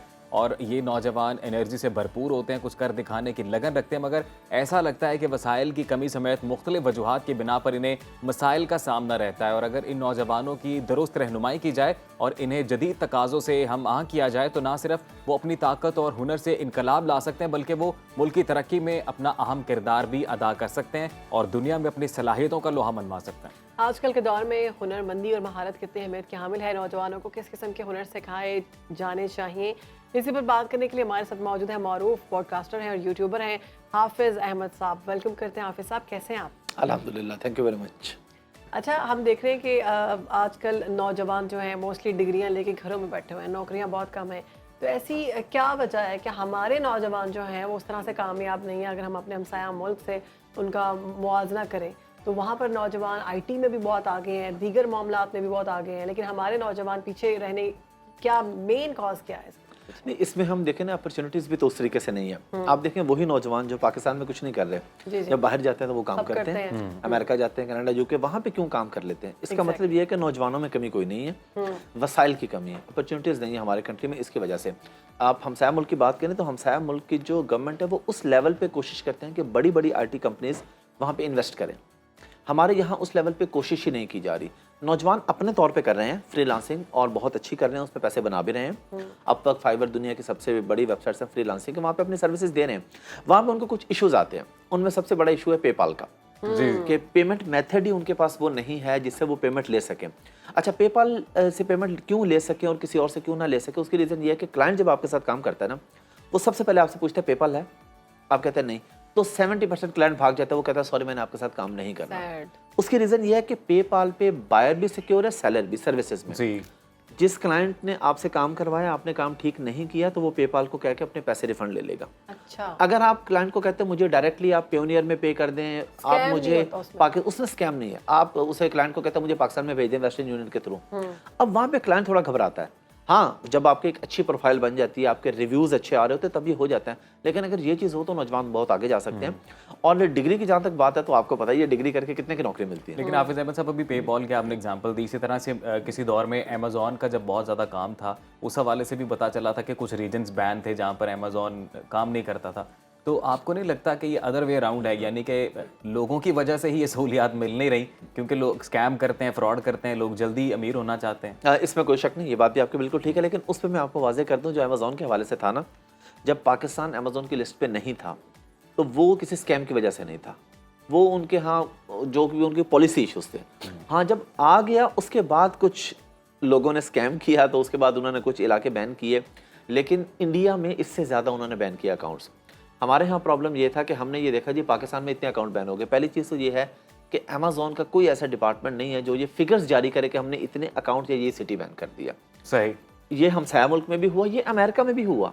यानी अगर फ्रॉड करने वाला बंदा न्यूयॉर्क में बैठ के अमेज़न के साथ फ्रॉड करे तो उसका अकाउंट भी सस्पेंड हो गया। तो ये बेसिकली जो फ्रॉड करने वाले लोग थे उनके साथ हुआ, कोई कंट्री इसमें इफेक्ट नहीं हुआ। पाकिस्तान से अभी लोग अब तो ऑफिशियली अमेज़न पे बेच रहे हैं, अमेरिका में, कनाडा में, पाकिस्तान में बैठ के, बगैर वहाँ जाए वहाँ अपना अकाउंट बनाते हैं, वहाँ पे आपका बैंक अकाउंट खुलता है, यहीं बैठ के सब काम होता है।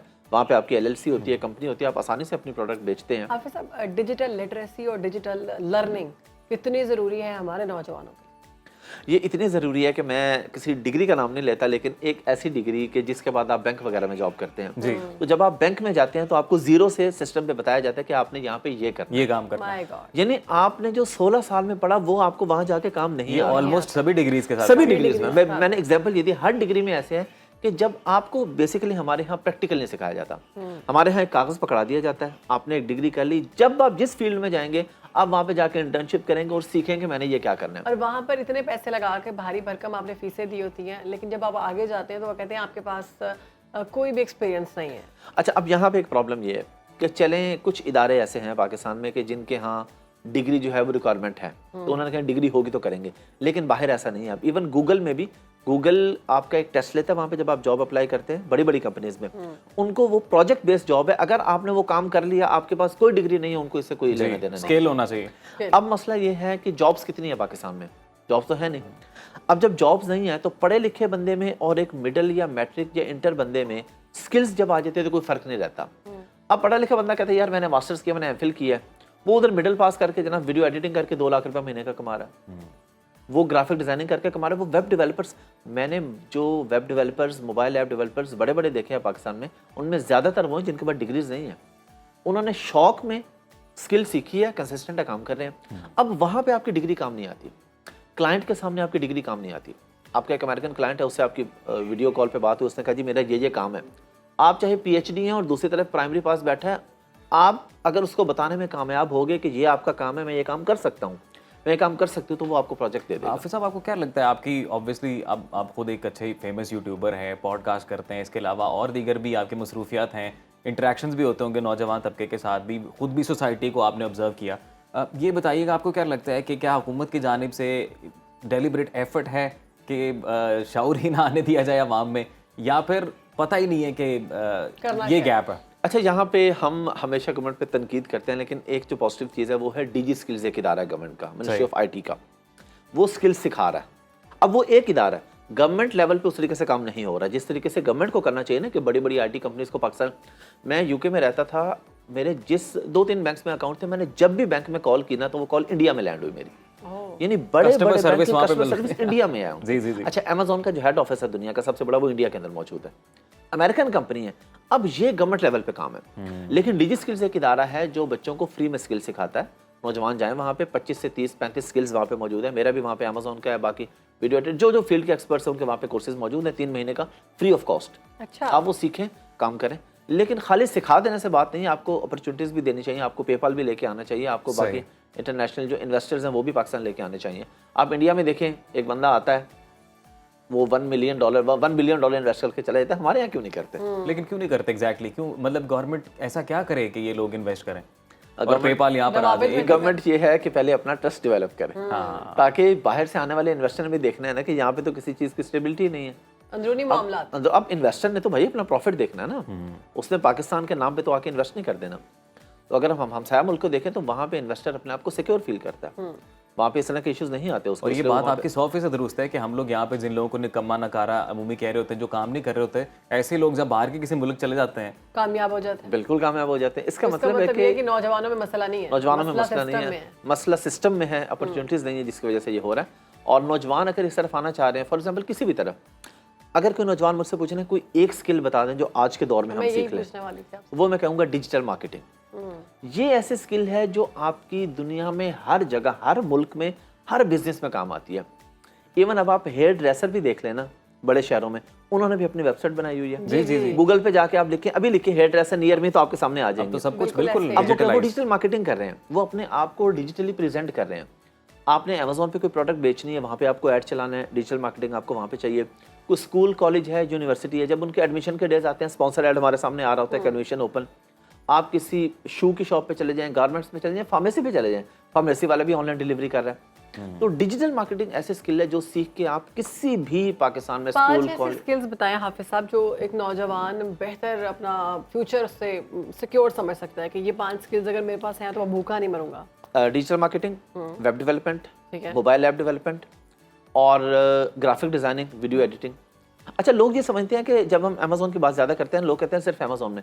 मैं अमेजोन में ऐसे लोगों को जानता हूँ जो फेल हैं, कुछ नहीं कमा रहे, और मैं ऐसे ग्राफिक डिजाइनर्स को जानता हूँ जो 20-20 लाख रुपए महीने का कमा रहे हैं। वो इस तरीके से कि उनका वो पुराने हो गए, उन्होंने अपनी एक प्रोफाइल बना ली अच्छी सी, अब उन्होंने आगे 10-20 एम्प्लॉयज रखे हुए हैं, उधर से काम पकड़ते हैं, $100 का आगे $20 देते हैं, डिजिटल ठेकेदार बेसिकली। सही। तो इसलिए कोई भी ऐसी स्किल, 5 से आगे भी हम जा सकते हैं, ऐसी स्किल जिसको आप ऑनलाइन बेच सकें, जिसको बेचने के लिए आपको किसी ऑफिस में ना जाना पड़े। आप अपने घर बैठे हैं, आपको ईमेल आई है, आपको वीडियो कॉल आई है कि जी मेरा ये प्रोजेक्ट आप मुझे करके दे दें, क्लाइंट जहां मर्जी बैठा है, आपने काम करके उसको डिलीवर कर दिया, पैसा बना लें। और ऑफिस कोई ऐसी स्किल्स जो आपको ये लगता है कि अब दौरे हाजिर में मस्ट हैं कि नो मैटर व्हाट आप किसी भी प्रोफेशन में काम कर रहे हैं, सर्वाइवल के लिए आपको ये कम से कम तो आना चाहिए? वो डिजिटल मार्केटिंग है। आप किसी इदारे में अपने कोई जॉब भी कर रहे हैं ना, अभी देखें आप, ये हम लोग यहाँ पे बैठे हैं, अभी ये शो जैसे ही एंड होगा तो ये आपके सोशल मीडिया पे लगेगा। सोशल मीडिया पे लगाने वाली एक टीम बैठी है पूरी। तो कोई भी दुनिया का काम देख लें आप, जो आपको ऑनलाइन कहीं नजर आ रहा है, उसको डिजिटल मार्केटर चाहिए। तो अगर आप ये स्किल भी सीख लेते हैं ना, अकेली ये स्किल तो आपको बहुत बेनिफिट देती है ऐड चलाने की। और ये स्किल कितना खर्चा करके सीखी जा सकती है, कितनी देर में सीखी जा सकती है? मैं ऐसे लोगों को जानता हूँ जो पेड कोर्स करते हैं और कुछ भी नहीं सीख पाते। यही सवाल है मेरा। और पेड कोर्स में 80-80 हज़ार रुपए लोग देते हैं और जीरो लर्निंग है वहाँ नहीं। यहाँ पे मैं बात अपने मुकम्मल कर लूँ, ऐसे लोगों को जानता हूँ जो पेड करते हैं कुछ नहीं कमा रहे, ऐसे लोगों को भी जानता हूँ जिन्होंने फ्री में सीखा और 5-5 लाख कमा रहे हैं। तो बेसिकली आपके ऊपर डिपेंड करता है, अगर आप सीखने वाले हैं तो फ्री से भी सीख जाएंगे। कोर्सेज जो लोग लेते हैं सीखने के लिए, वेब डेवलपिंग के कुछ कोडिंग वगैरह हो गई है, कैसे इसका अंदाजा करेंगे ये कोर्स ठीक है और ये स्कैम है? YouTube पे जितने भी कोर्सेज हैं ना, जो लोग भी कोर्स बेच रहे हैं, उनकी रिकॉर्डिंग्स YouTube पे पड़ी हुई हैं। अच्छा। हर बंदे को देख के आइडिया हो जाता है, इतना कोई बच्चा नहीं होता कि उसे देख के पता ना चले। आपको देख के, आपने जो भी कोर्स करना है ना, आप जाके उस कोर्स के रेलेवेंट 5-6 डिफरेंट ट्रेनर्स की वीडियोस देखें, जो आपको बेहतर लगे आप उसे। और मैं कहता हूँ कि कभी भी पेड कोर्स डायरेक्ट ज्वाइन नहीं करें, पहले उनका फ्री वर्जन जो है वो पड़ा हुआ, उससे देख लें, आपको आइडिया हो जाएगा कि आप ये काम करने के काबिल भी हैं, कर भी सकते हैं कि नहीं कर सकते। ये बड़ा जरूरी है। अगर आपको लगे कि आप कर सकते हैं तो आपको जाना चाहिए, जरूर सीखना चाहिए। ठीक है। और YouTube के हवाले से हमें बताएं स्पेसिफिकली कि YouTube में अगर आजकल जो हम देख रहे हैं बहुत रुझान है, लोग YouTube की तरफ ही जा रहे हैं, तो YouTube में कामयाबी की कुंजी क्या है? कंसिस्टेंसी। ओके। अगर 3 पूछें या 5 पूछें या 10 स्टेप्स पे पूछें तो सारे कंसिस्टेंसी की है। क्योंकि YouTube, अच्छा आजकल YouTube का एक ये नया फीचर आया है कि वो नए जो कंटेंट क्रिएटर्स हैं उनको प्रमोट कर रहा है। अच्छा।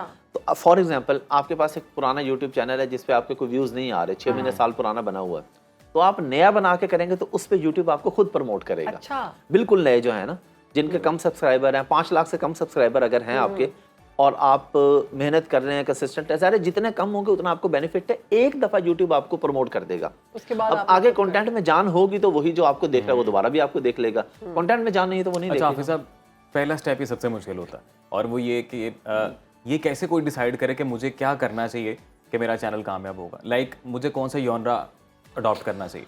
अच्छा, इसके अंदर मैं हमेशा ये कहता हूँ कि आपको ये नहीं देखना चाहिए कि मार्केट में क्या चल रहा है, आपको ये देखना चाहिए कि आप क्या कर सकते हैं। यही जैसे मैंने पहले आपको यही आइडेंटिफाई करना तो मुश्किल है ना कि मैं किस चीज़ में बेहतर हूँ, कई दफ़ा यही समझ नहीं आ रही होती।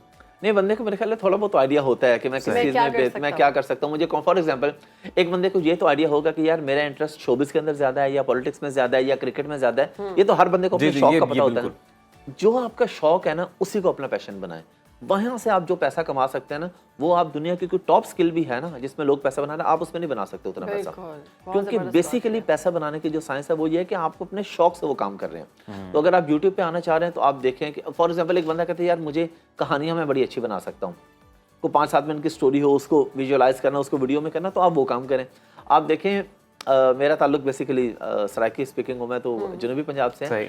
वहाँ के इस वक्त ऐसे ऐसे कंटेंट क्रिएटर्स हैं जिनकी वीडियो आई मिलियन 2-3 घंटे के बाद, मिलियन तो क्रॉस है 2-3 घंटे के बाद। मैंने भी देखी हुई है, वो सराइकी में बात कर रहे हैं, सराइकी होते हैं लेकिन सराइकी में कर रहे हैं, उर्दू में कर रहे हैं, सबसे ज़्यादा कंटेंट जो देखा जा रहा है वो उनका देखा जा रहा है पाकिस्तान में, जनूबी पंजाब के लोगों का।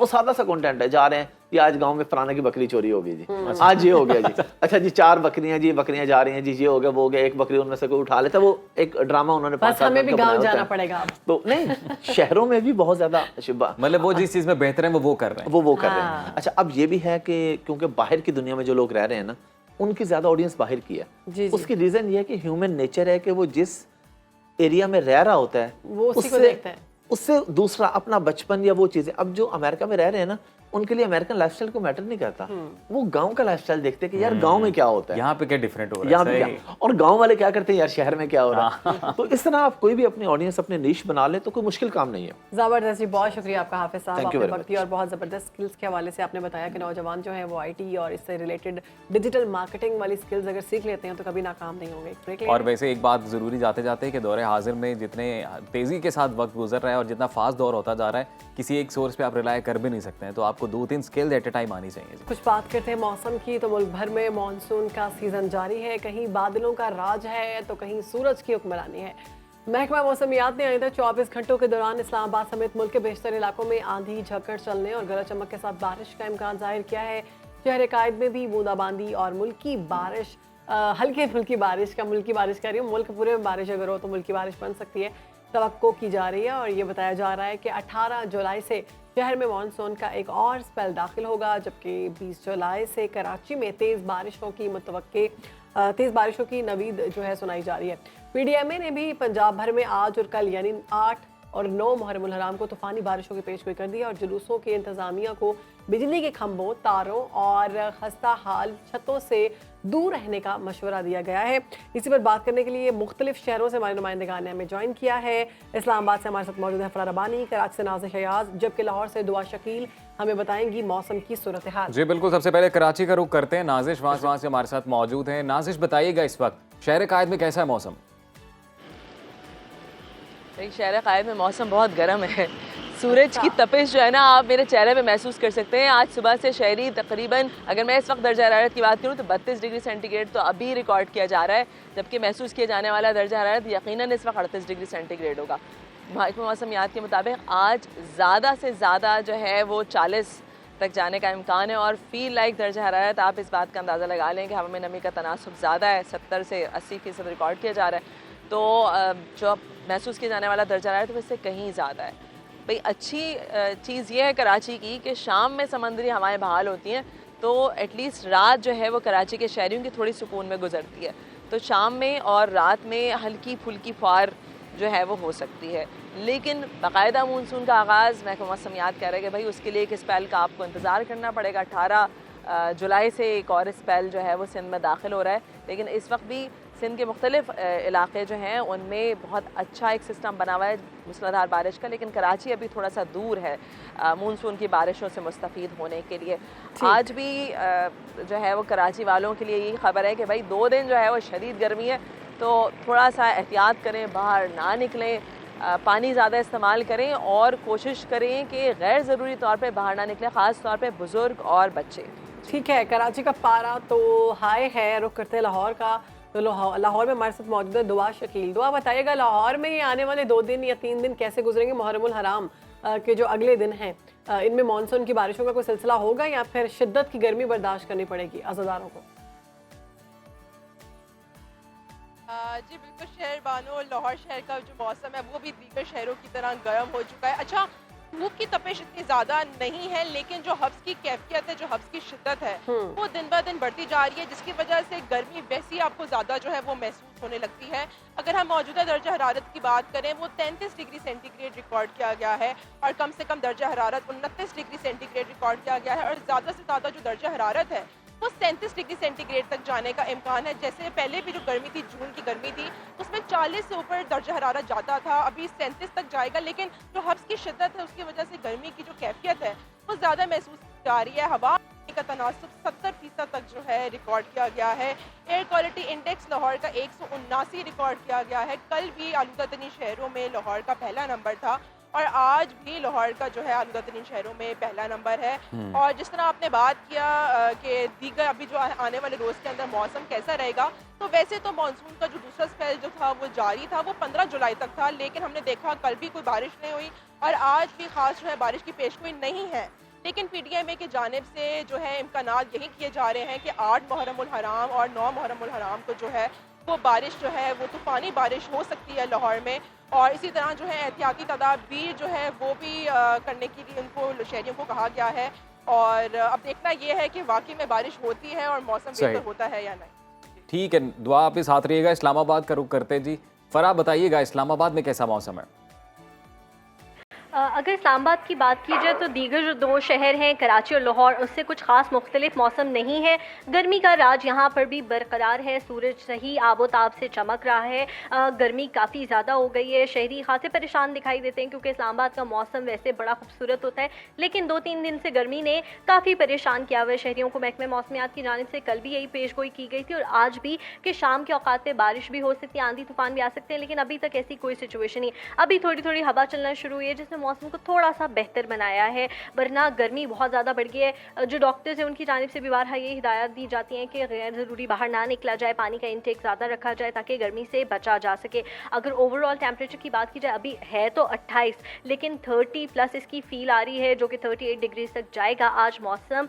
तो शहरी जो है वो खासे परेशान दिखाई दे रहे हैं कि मंडे है, आज पहला दिन है वीक का और इतना गर्मा गर्म मौसम है। तो सूरज से रिक्वेस्ट की जा रही है कि भाई थोड़ी सी अपनी तपिश को कम कर लो ताकि आज के दिन को एंजॉय किया जा सके। इस्लामाबाद का मौसम भी गर्म है, हमें लगा कि हमें बताएंगी फराह कि इस्लामाबाद का मौसम बहुत सुहाना है, ठंडी हवाएं चल रही हैं और ह्यूमिडिटी की तो बिल्कुल नामो निशान मौजूद नहीं है, लेकिन ऐसा नहीं है।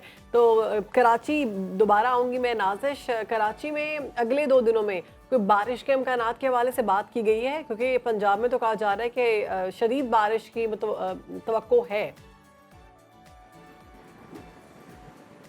जी बिल्कुल, कराची में ये कहा जा रहा है कि अब मानसून का जो स्पेल जुलाई में आ रहा है उसके तहत तो बारिशें फिर भी बेहतर होंगी, लेकिन जो अगस्त में स्पेल है मानसून का उसके तहत कराची में ज़्यादा, इससे कहीं ज़्यादा बारिशें होने का इम्कान है। तो अभी कराची की जो इंतज़ामिया है उस दावे तो बहुत कर रही है कि भाई नालों की सफाई होनी है, सड़कों से जो है वो मुख्तलिफ जगहों से इंक्रोचमेंट का अखराज या इंक्रोचमेंट हटानी है ताकि जो भी पानी जमा हो, खुदा न खास्ता अगर नाज़िश इस बार तो गर्मी भी इस सीज़न में रिकॉर्ड गर्मी पड़ी और कराची से सूबा सिंध से ये खबरें भी आई कि वहाँ पर तो कुछ लोग हीट स्ट्रोक की वजह से ज़िंदगी की बाजी हार गए। तो इस हवाले से इंतज़ामिया कुछ एक्टिव नज़र आई आएगी कि भाई कितनी खुलती है और कितना काम किया है इंतज़ामिया ने। जी ठीक है, हमारे साथ अब मौजूद है लाहौर से दुआ ये बताइएगा कि लाहौर में यौम आशूर के हवाले से कोई ख़ास इंतज़ामात की बात की गई है? बारिश के हवाले से कुछ कहा गया है? शहरबानों, जैसे हमने देखा कि सैटरडे वाले दिन भी, हफ्ते वाले दिन भी रिकॉर्ड तौर बारिश हुई थी लाहौर में और इंतज़ामिया के जो सारे जो थे उन्होंने काम शाम किए हुए थे, सारे धरे के धरे रह गए थे क्योंकि हमने देखा कि काफ़ी कई इलाकों में काफ़ी जो है अच्छे इलाके थे, उधर भी जो है पानी काफ़ी दिनों तक जो है वो खड़ा रहा था और अभी भी कई इलाकों में पानी जो है वो खड़ा किया गया है। जी बिल्कुल, आशूरा के मौके पर जो है इंतज़ामात तो किए गए हैं, लेकिन अब देखना ये है कि जिस तरह तूफ़ानी बारिशों की पेशगोई की गई है कि वैसे इंतज़ामात होते हैं या नहीं। ठीक है, इस्लामाबाद का रुख करते हैं। हमारे साथ मौजूद है फराह रबानी। फराह, बताइएगा कि इस्लामाबाद में आने वाले हफ्ते में मौसम के हवाले से कोई अलर्ट जारी किया गया है? अच्छा, अभी तक अगर बात की जाए मौसम की तो ऐसा कोई अलर्ट जारी नहीं हुआ। रोज़ की जो बताया जाता है मौसम का अहवाल बताने वालों का, उनका शाम के औकात में बारिश का कहा गया। अगर आशूर के हवाले से बात की जाए तो इस्लामाबाद के जो हॉस्पिटल्स हैं वहाँ पर अलर्ट ज़रूर जारी किया गया है कि मौसम की सख्ती या दीगर मामला जो भी हैं उनके पेश नज़र अगर कोई लोग अस्पतालों में रश बढ़ता है तो उसको कंट्रोल किया जा सके, क्योंकि गर्मी काफ़ी ज़्यादा है और आशूर के जुलूस होंगे, लोग बाहर निकलेंगे, एक्सपोजर होगा सन से, तो इस वजह से काफ़ी एहतियात जारी की गई है। साथ ही साथ ये है कि सबीलें लगाई जाती हैं और जो लोग हैं, जो शहरी हैं, उनको पानी पिलाने का सिलसिला ज़रा ज़्यादा किया जाता है। तो ये चीज़ें तो यहाँ पर चल रही हैं, लेकिन मौसम के हवाले से अगर बात की जाए तो शाम के औकात में बारिश के हवाले से कहा गया है। अभी अलग से कोई ऐसी एडवाइजरी जारी नहीं हुई है कि बारिशें बहुत ज़्यादा होंगी या बारिशें बहुत कम जो है वो देखने को मिलेंगी।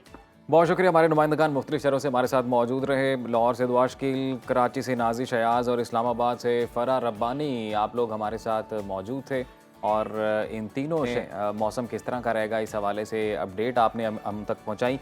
शहरबानो, अब तक की जो इतलात है मौसम के हवाले से जनरली बात तो यही है, जैसा कि हमारे नुमाइंदगान ने भी हमें बताया कि जी गर्मी है और मौसम आने वाले दिनों में भी गर्मी रहने वाला है। पंजाब में अलबत्ता सिचुएशन थोड़ी उन्होंने बेहतर बताई है कि आइंदा दिनों में बारिश मुतवक्किल है। लेकिन वो भी कहा जा रहा है कि बारिश जो है तूफानी बारिश हो सकती है, तो वो भी कोई अच्छी सिचुएशन नहीं है। तूफानी बारिश से तो दुआ करते हैं कि सब महफूज रहें, क्योंकि तूफानी बारिश से हालात जो हैं वो आउट ऑफ कंट्रोल हो जाते हैं, तो मामला ख़राब हो जाते हैं। बिजली अच्छा, इस हवाले से वैसे इंतज़ामिया को खुसूसी तौर पर और फिर NDMA की जानिब से जो एडवाइजरी जारी की गई है उस पर अमल करना बहुत ज़रूरी है, क्योंकि इससे पहले जब भी महकमा मौसमियात के जो रिप्रेजेंटेटिव हैं उनसे जब बात होती थी तो वही कहते थे कि जी हालिया मानसून का जो सीज़न है वो 30% ज़्यादा शदीद होने वाला है। तो इससे ये अंदाज़ा लगा लें कि जी बारिशों की जो तादाद है, जो स्पेल है वो बहुत हैवी होगा। अच्छा, तो फिर ऐसे जुलाई के महीने में जो प्रेडिक्शन की गई थी वो तो उस तरह से नहीं हो सकी, क्योंकि इतनी बारिश नहीं आई, इतना मानसून का 2 स्पेल गुजर चुके हैं, उस तरह से नहीं। जुलाई बाकी है। हाँ, जुलाई अभी बाकी है, लेकिन काफ़ी 15 डेज तो गुजर चुके हैं। आज 15 जुलाई है।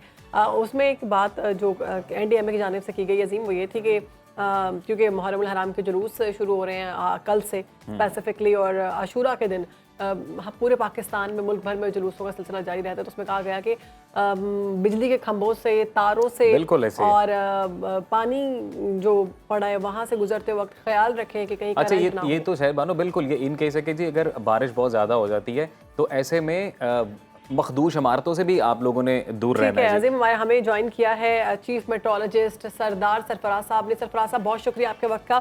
यौम आशूर के हवाले से बताइएगा, आशूरा का दिन पंजाब में बिलखसूस कैसा रहेगा? अगले 2-3 दिन जो है कोई बहुत तेज स्पेल नहीं है, मॉडरेट बारिश ही है जनरली बेशतर जगहों में पंजाब की, और इसी तरह से KP के कुछ इलाकों में है थोड़ा सा तेज स्पेल, और लेकिन 18 से ऑनवर्ड फिर एक तेज़ स्पेल दोबारा से शिद्दत सी मानसून हवाएं दाखिल होंगी, तो उसके नतीजे में तेज़ बारिश मुतवक्किल है दोबारा से।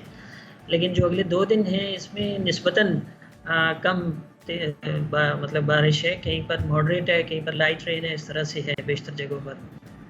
और पंजाब के आपने पूछा तो सिंध में तो फ़िलहाल मानसून की ऐसा हवाएं इंटर नहीं हो रही, कोई इक्का दुक्का जगहों पे इम्कान होगा आज शाम को, रात को, फिर कल भी इसी तरह से शाम को बिल्डअप होकर चांसेस बना करेंगे, और इसी तरह से अगले 2-3 इम्कान होगा। यहाँ भी 18 और 19 के बाद सिंध के बेशतर इलाकों में और बलूचिस्तान के जो शुमाल मशरकी और मशरकी अजला हैं उनमें, और इसी तरह से के बेशतर इलाकों में 18 से लेके 22 तक का जो स्पेल होगा वो एक तरह से पूरे मुल्क को तकरीबन सवाए जो वेस्ट बलूचिस्तान है उसके देकर तमाम जगहों पर अच्छी बारिश उससे मुतवक्किल है। तो सरफराज साहब, नॉर्दर्न एरियाज़ में कैसा मौसम रहेगा आने वाले दिनों में? नॉर्दर्न एरियाज़ में भी ज़ाहिर है बारिशें होंगी और तेज़ बारिशें होंगी। मैंने आपको बताया कि अगले 2-3 दिन तो कोई इतनी बहुत तेज़ स्पेल नहीं है, लेकिन ये कि 18 से ऑनवर्ड की रात से आप कह सकते हैं कि 18 से लेकर 20-22 तक, कहीं 21 तक, कहीं 22 जुलाई तक, इन 4-5 दिनों में तेज़ स्पेल होगा। फिर रोज़ा है कि पहाड़ी इलाकों में जब तेज़ बारिश होती है तो उसके नतीजे में लैंडस्लाइडिंग और फ्लैश फ्लडिंग का खदशा रहता है, तो उन दिनों में खतरा या खदशा रहेगा इस बात का कि सरफराज साहब, ये जो 18 का स्पेल आ रहा है 18 तारीख से, ये कराची में भी आएगा? जी, कराची में भी इम्कान है 19 और 20 को खासकर, और वैसे कराची में लाइट रेन या ड्रिजल वगैरह तो चलती रहती है आजकल सी क्लाउड्स के नतीजे में शाम में, रात में, लेकिन जो निस्बतन अच्छी बारिश होगी वही 18 की रात से या फिर 19-20 को हम एक्सपेक्ट कर सकते हैं। सर, अच्छी बारिश अभी आप बता रहे होगी, कोई एहतियाती तदाबीर आप बताना चाहें जिन पर अमल दरामद लाजिम है?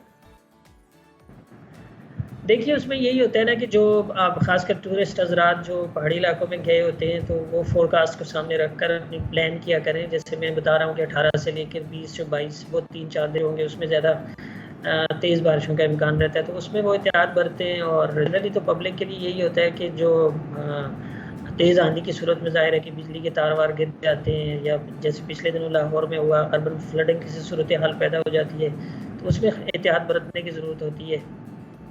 ठीक है सरफराज साहब, बहुत शुक्रिया आपके वक्त का। मौसम की सूरत हाल के हवाले से आप बता रहे थे, आपका कहना था कि पंजाब और सिंध में और बलूचिस्तान में 18 से नए स्पेल का आगाज़ होगा, मानसून के नए स्पेल का, और वो 22 या 21 तक रहेगा। कराची के हवाले से बिलखसूस उनका कहना था कि ड्रिजलिंग यानी बूंदाबांदी का सिलसिला तो जारी रहेगा, तेज़ बारिश अभी तक वहाँ पर नज़र नहीं आ रही, और पहाड़ी इलाकों के हवाले से कहना था कि बारिश वहाँ पर खासी तेज़ होगी। प्रोग्राम में आगे बढ़ेंगे, नहायत अहम सेगमेंट हमारे हुसैन। आज 8 मुहर्रम उल हराम है और हम बात करेंगे हज़रत इमाम हुसैन अलैहिस्सलाम के मक्का से करबला तक रवानगी के सफ़र के हवाले से। हमारे साथ मौजूद है रिसर्च स्कॉलर सैयद फ़हद अली काज़मी साहब। काज़मी साहब, ओवर टू यू। बिस्मिल्लाह करें। जी, बहुत शुक्रिया जी। इमाम अली मकाम इमाम हुसैन अलैहिस्सलाम का ज़िक्र जो है वो जारी है अल्हम्दुलिल्लाह, और ये ज़िक्र ता क़याम क़यामत बाकी रहेगा बेशक। ये अल्लाह रब्बुल इज़्ज़त ने सरकार दो आलम सल्लल्लाहु अलैहि वसल्लम आले रसूल का ज़िक्र बुलंद किया हुआ है। मुझे इमाम शाफ़ी का वो फ़िक्रा याद आता है, मशहूर फ़िक्रा है।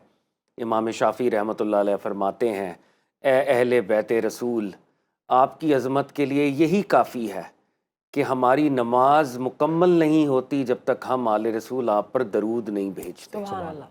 तो हमारी नमाज़ों का इंटेग्रल पार्ट है। हम दरूद इब्राहीमी का गुलदस्ता रोज़ पेश करते हैं, 5 वक्त पेश करते हैं, और आले रसूल उसमें शामिल है, इंटेग्रल पार्ट है। और इमाम अली मकाम इमाम हुसैन अलैहिस्सलाम उसी खानवादे के अजीम चश्मो चराग हैं। हमने इस सेगमेंट के ज़रिए कोशिश ये की कि एक नॉन सेक्टेरियन यूनिवर्सल लेंस में इमाम अली मकाम को समझने की कोशिश करें, उनकी स्ट्रगल को समझने की कोशिश करें। और इमाम अली मकाम की जो स्ट्रगल है वो बुनियादी तौर पे निज़ाम के ख़िलाफ़ है, तागूत का, इस्तेमार का, नेगेटिविटी का, क्योंकि निज़ाम मुस्तफ़ा जस्टिस पे बिलीव करता है, independent judiciary, rule of law, और माशी और माशरती इंसाफ और मसावात। जब आप इन चीज़ों को तब्दील करेंगे तो हुसैन इब्न अली या उन जैसा, क्योंकि आपने खुद फरमाया था मुझ जैसा उस जैसे की बैत नहीं करेगा। तो निज़ाम में करप्शन हर हुसैनी को जगाने का मूजिब बनना चाहिए, उसको खड़ा होना चाहिए, इसको क़याम करना चाहिए, और ये इमाम हुसैन की स्ट्रगल है। तो इमाम अली मकाम की जर्नी जो अभी तक हमने पिछले दिनों में देखी, आप मदीना से मक्का आए, मक्का में आपने कोई 2 माह से ज़्यादा क़याम किया, और आपको ये पता चला कि यहाँ पर हुजाज की शक्ल में लोग मर्डरर्स हैं, उनको अपॉइंट किया गया है कि वो आपको यहाँ पे शहीद करें। और आप देखते हैं कि हर डिक्टेटोरियल रजीम का यही स्ट्रैटेजी होती है कि नामालूम अफराद ने जी कत्ल कर दिया, पता नहीं चला। इमाम अली मकाम ये चाहते हैं कि वो निज़ाम के लिए स्ट्रगल भी करें और अपने किलर्स को एक्सपोज भी कर दें, बियॉन्ड रीजनेबल डाउट यजीदियत जो है एक्सपोज हो। तो इमाम अली मकाम जब मक्का से निकल रहे थे, हज़रत अब्दुल्लाह इब्न ज़ुबैर रज़ी अल्लाह ताला अन्हु ने आपको रोका और कहा कि अगर आप मुनासिब समझें आप मक्का में क़याम करें, मैं यहाँ पर एक फ़ौज जमा करूँगा और हम यहाँ पर बेहतर मुकाबला कर सकते हैं। दुनियावी स्ट्रैटेजी के लेवल पे बात हो रही थी, लेकिन इमाम अली मकाम को ये गवारा नहीं था कि उनका खून नाहक वो मक्का की पाक सरजमीन पे गिरे और मक्का की वो जो सेक्रेड नेचर है वो कंटेमिनेट हो। इमाम अली मकाम ने हज़रत अब्दुल्लाह इब्न ज़ुबैर से ये फरमाया, ए अब्दुल्ला, मैं इस बात को बेहतर समझता हूँ कि मैं मक्का से एक बालिश्त बाहर शहीद हूँ, ना कि मैं एक बालिश्त अंदर शहीद हूँ। और मेरे वालिद ने मुझे ये ख़बर दी है कि मक्का में एक शख्सियत की शहादत होगी। मैं नहीं चाहता मैं वो बनूं कि मेरे खून से, हालांकि देखें इस बात को अंडरस्टैंड करें, इमाम अली मकाम तो मजलूम है, जालिम नहीं है नाउज़ुबिल्लाह, लेकिन बतौर मजलूम भी वो इस बात को गवारा नहीं करते कि उनका खून मक्का के अंदर गिरे और एक गलत रिवायत जो है वो मक्का के अंदर उसका आगाज़ हो। इमाम अली मकाम मक्का से निकल रहे हैं, आपने अपने हज को उम्रे में बदल दिया। ये बजाते खुद एक बहुत बड़ा वाक़या था और उम्मत को जागना चाहिए था कि इमाम अली मकाम नवासा रसूल, जवानाने जन्नत का सरदार, जिसने 25 हज किए हैं पैदल, वो 26वें हज को तर्क कर रहा है। कोई बहुत बड़ा मसला दरपेश है, तो इस वक्त हमें इमाम अली मकाम के पीछे खड़ा होना चाहिए। ये इतना बड़ा टर्निंग पॉइंट था। बहरहाल इमाम अली मकाम जब निकले हैं मक्का से, अरब लिटरेचर का बहुत बड़ा नाम फरजदक, जैसे हमारे यहाँ शोरा की एक लंबी लिस्ट है, मीर तकी मीर, गालिब, जो ऑल टाइम बेस्ट शोरा हैं, तो अरबी के ऑल टाइम बेस्ट शोरा में से एक फरजदक, वो अपनी वालदा के साथ हज के लिए आ रहा था और वो इराक़ से उसका ताल्लुक़ था, कूफा से उसका ताल्लुक़ था। इमाम अली मकाम से उसका फेमस डायलॉग हुआ। इमाम अली मकाम ने उससे पूछा, फ़रज़दक जहाँ से तू आया है उस इलाके की कुछ बात बता कि वहाँ पे मामला क्या है। तो उसने तारीख़ साज़ अल्फाज कहे। उसने कहा, इमाम अली मकाम, इराकियों के, कूफियों के दिल आपके साथ हैं, इनकी तलवारें यजीद के साथ हैं और हुक्म मेरे रब का है, तकदीर मेरे रब की है। और इमाम अली मकाम ने जब ये सुना तो आपने फरमाया, हाँ, हुसैन इब्न अली भी उसी तकदीर और उसी हुक्म इलाही का पाबंद है और उसी तकदीर की तरफ बढ़ रहा है। और देखेंगे जो फ़रज़दक ने ये जुमला बोला, क्या ये हमारी दुनिया की अमली ज़िंदगी की सबसे बड़ी हिपोक्रेसी और सबसे बड़ा लेसन यही नहीं है? हमारा दिल जो है वो सच के साथ होता है, हमारा दिल फ़लस्तीनियों के साथ बड़ी तेज़ी के साथ धड़क रहा है, मगर अमली तौर पे हम सब इस वक्त सेहूनी है। हम इस वक्त यजीद वक्त के साथ ही खड़े हुए। मिन हैसुल कौम मिन हैसुल उम्मा, यही सबसे बड़ी ट्रेजेडी है कि हम सच को जानने के बावजूद सच के लिए खड़े नहीं होते।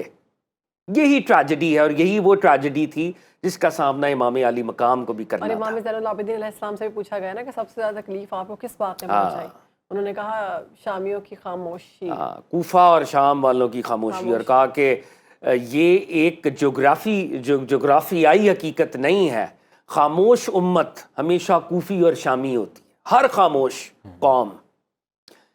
तो इमाम अली मकाम अब जब निकले हैं तो इमाम अली मकाम की जर्नी में, ये मैं जितनी भी आपके सामने रवायात रख रहा हूँ ये हमारे अहले सुन्नत ने रिकॉर्ड किए हुए हैं। अल्लामा जरीर तबरी ने, हाफिज़ इमादुद्दीन कसीर ने, इब्ने असीर ने, ये सारी रवायात कहीं ना कहीं आपको सारी रिकॉर्डेड मिलती हैं। तो इमाम अली मकाम अब जब सफ़र कर रहे हैं तो मौरख़ीन ये लिखते हैं कि ये वो मौका था जब मक्का से निकले तो कुछ लोग उनके काफ़िले में शामिल हो गए और उनको लगा कि कोई इनकलाब आएगा, इमाम की शायद कोई हुकूमत बन जाए तो इमाम हमें बड़े इनामात और इकरामात से नवाजेंगे, ओहदे मिलेंगे, हम एडवाइज़र्स बन जाएंगे। तो इमाम अब मक्का से जब निकल रहे हैं, इराक़ की तरफ आप जा रहे हैं, तो मंजिल ज़बाला एक वो स्टॉप है। मंजिल ज़बाला पे इमाम अली मकाम को ये ख़बर मिलती है कि आपके कासिद और आपके सफ़ीर मुस्लिम इब्न अकील को शहीद कर दिया गया है। और जनाब मुस्लिम इब्न अकील की फ़ैमिली इमाम अली मकाम के साथ ट्रैवल कर रही है। उनके बच्चे भी बाय द वे वहाँ शहीद हुए हैं, लेकिन उनके भाई और दीगर लोग वो ट्रैवल कर रहे हैं। तो इमाम अली मकाम उनकी फ़ैमिली के पास जाते हैं, ये प्राइवेट मामला है, और उन्हें हक करके कहते हैं कि आज से मैं तुम लोगों का बाप हूँ। अल्लाह अकबर। तो वो इसके ऊपर सवाल करते हैं कि इमाम क्या मामला है? तो आप ये ख़बर ब्रेक करते हैं कि मुस्लिम इब्न अकील को शहीद कर दिया गया, और आप एक पब्लिक सर्मन देते हैं, लोगों मेरे सामने शहादत का सफ़र है, मेरे सामने मौत है, मैं अपनी बैत तुमसे लिफ्ट करता हूँ, जो जाना चाहता है चला जाए। तो वो जो दुनियादार लोग थे, जो मुनाफिक लोग थे, जो 2 नंबर थे, वो कहते हैं कि इमाम हुसैन अलैहिस्सलाम को उन्होंने छोड़ दिया, कोई दाएं चला गया, कोई बाएं चला गया, और इमाम के साथ सिर्फ वही लोग रह गए जो मदीना से उनके साथ थे।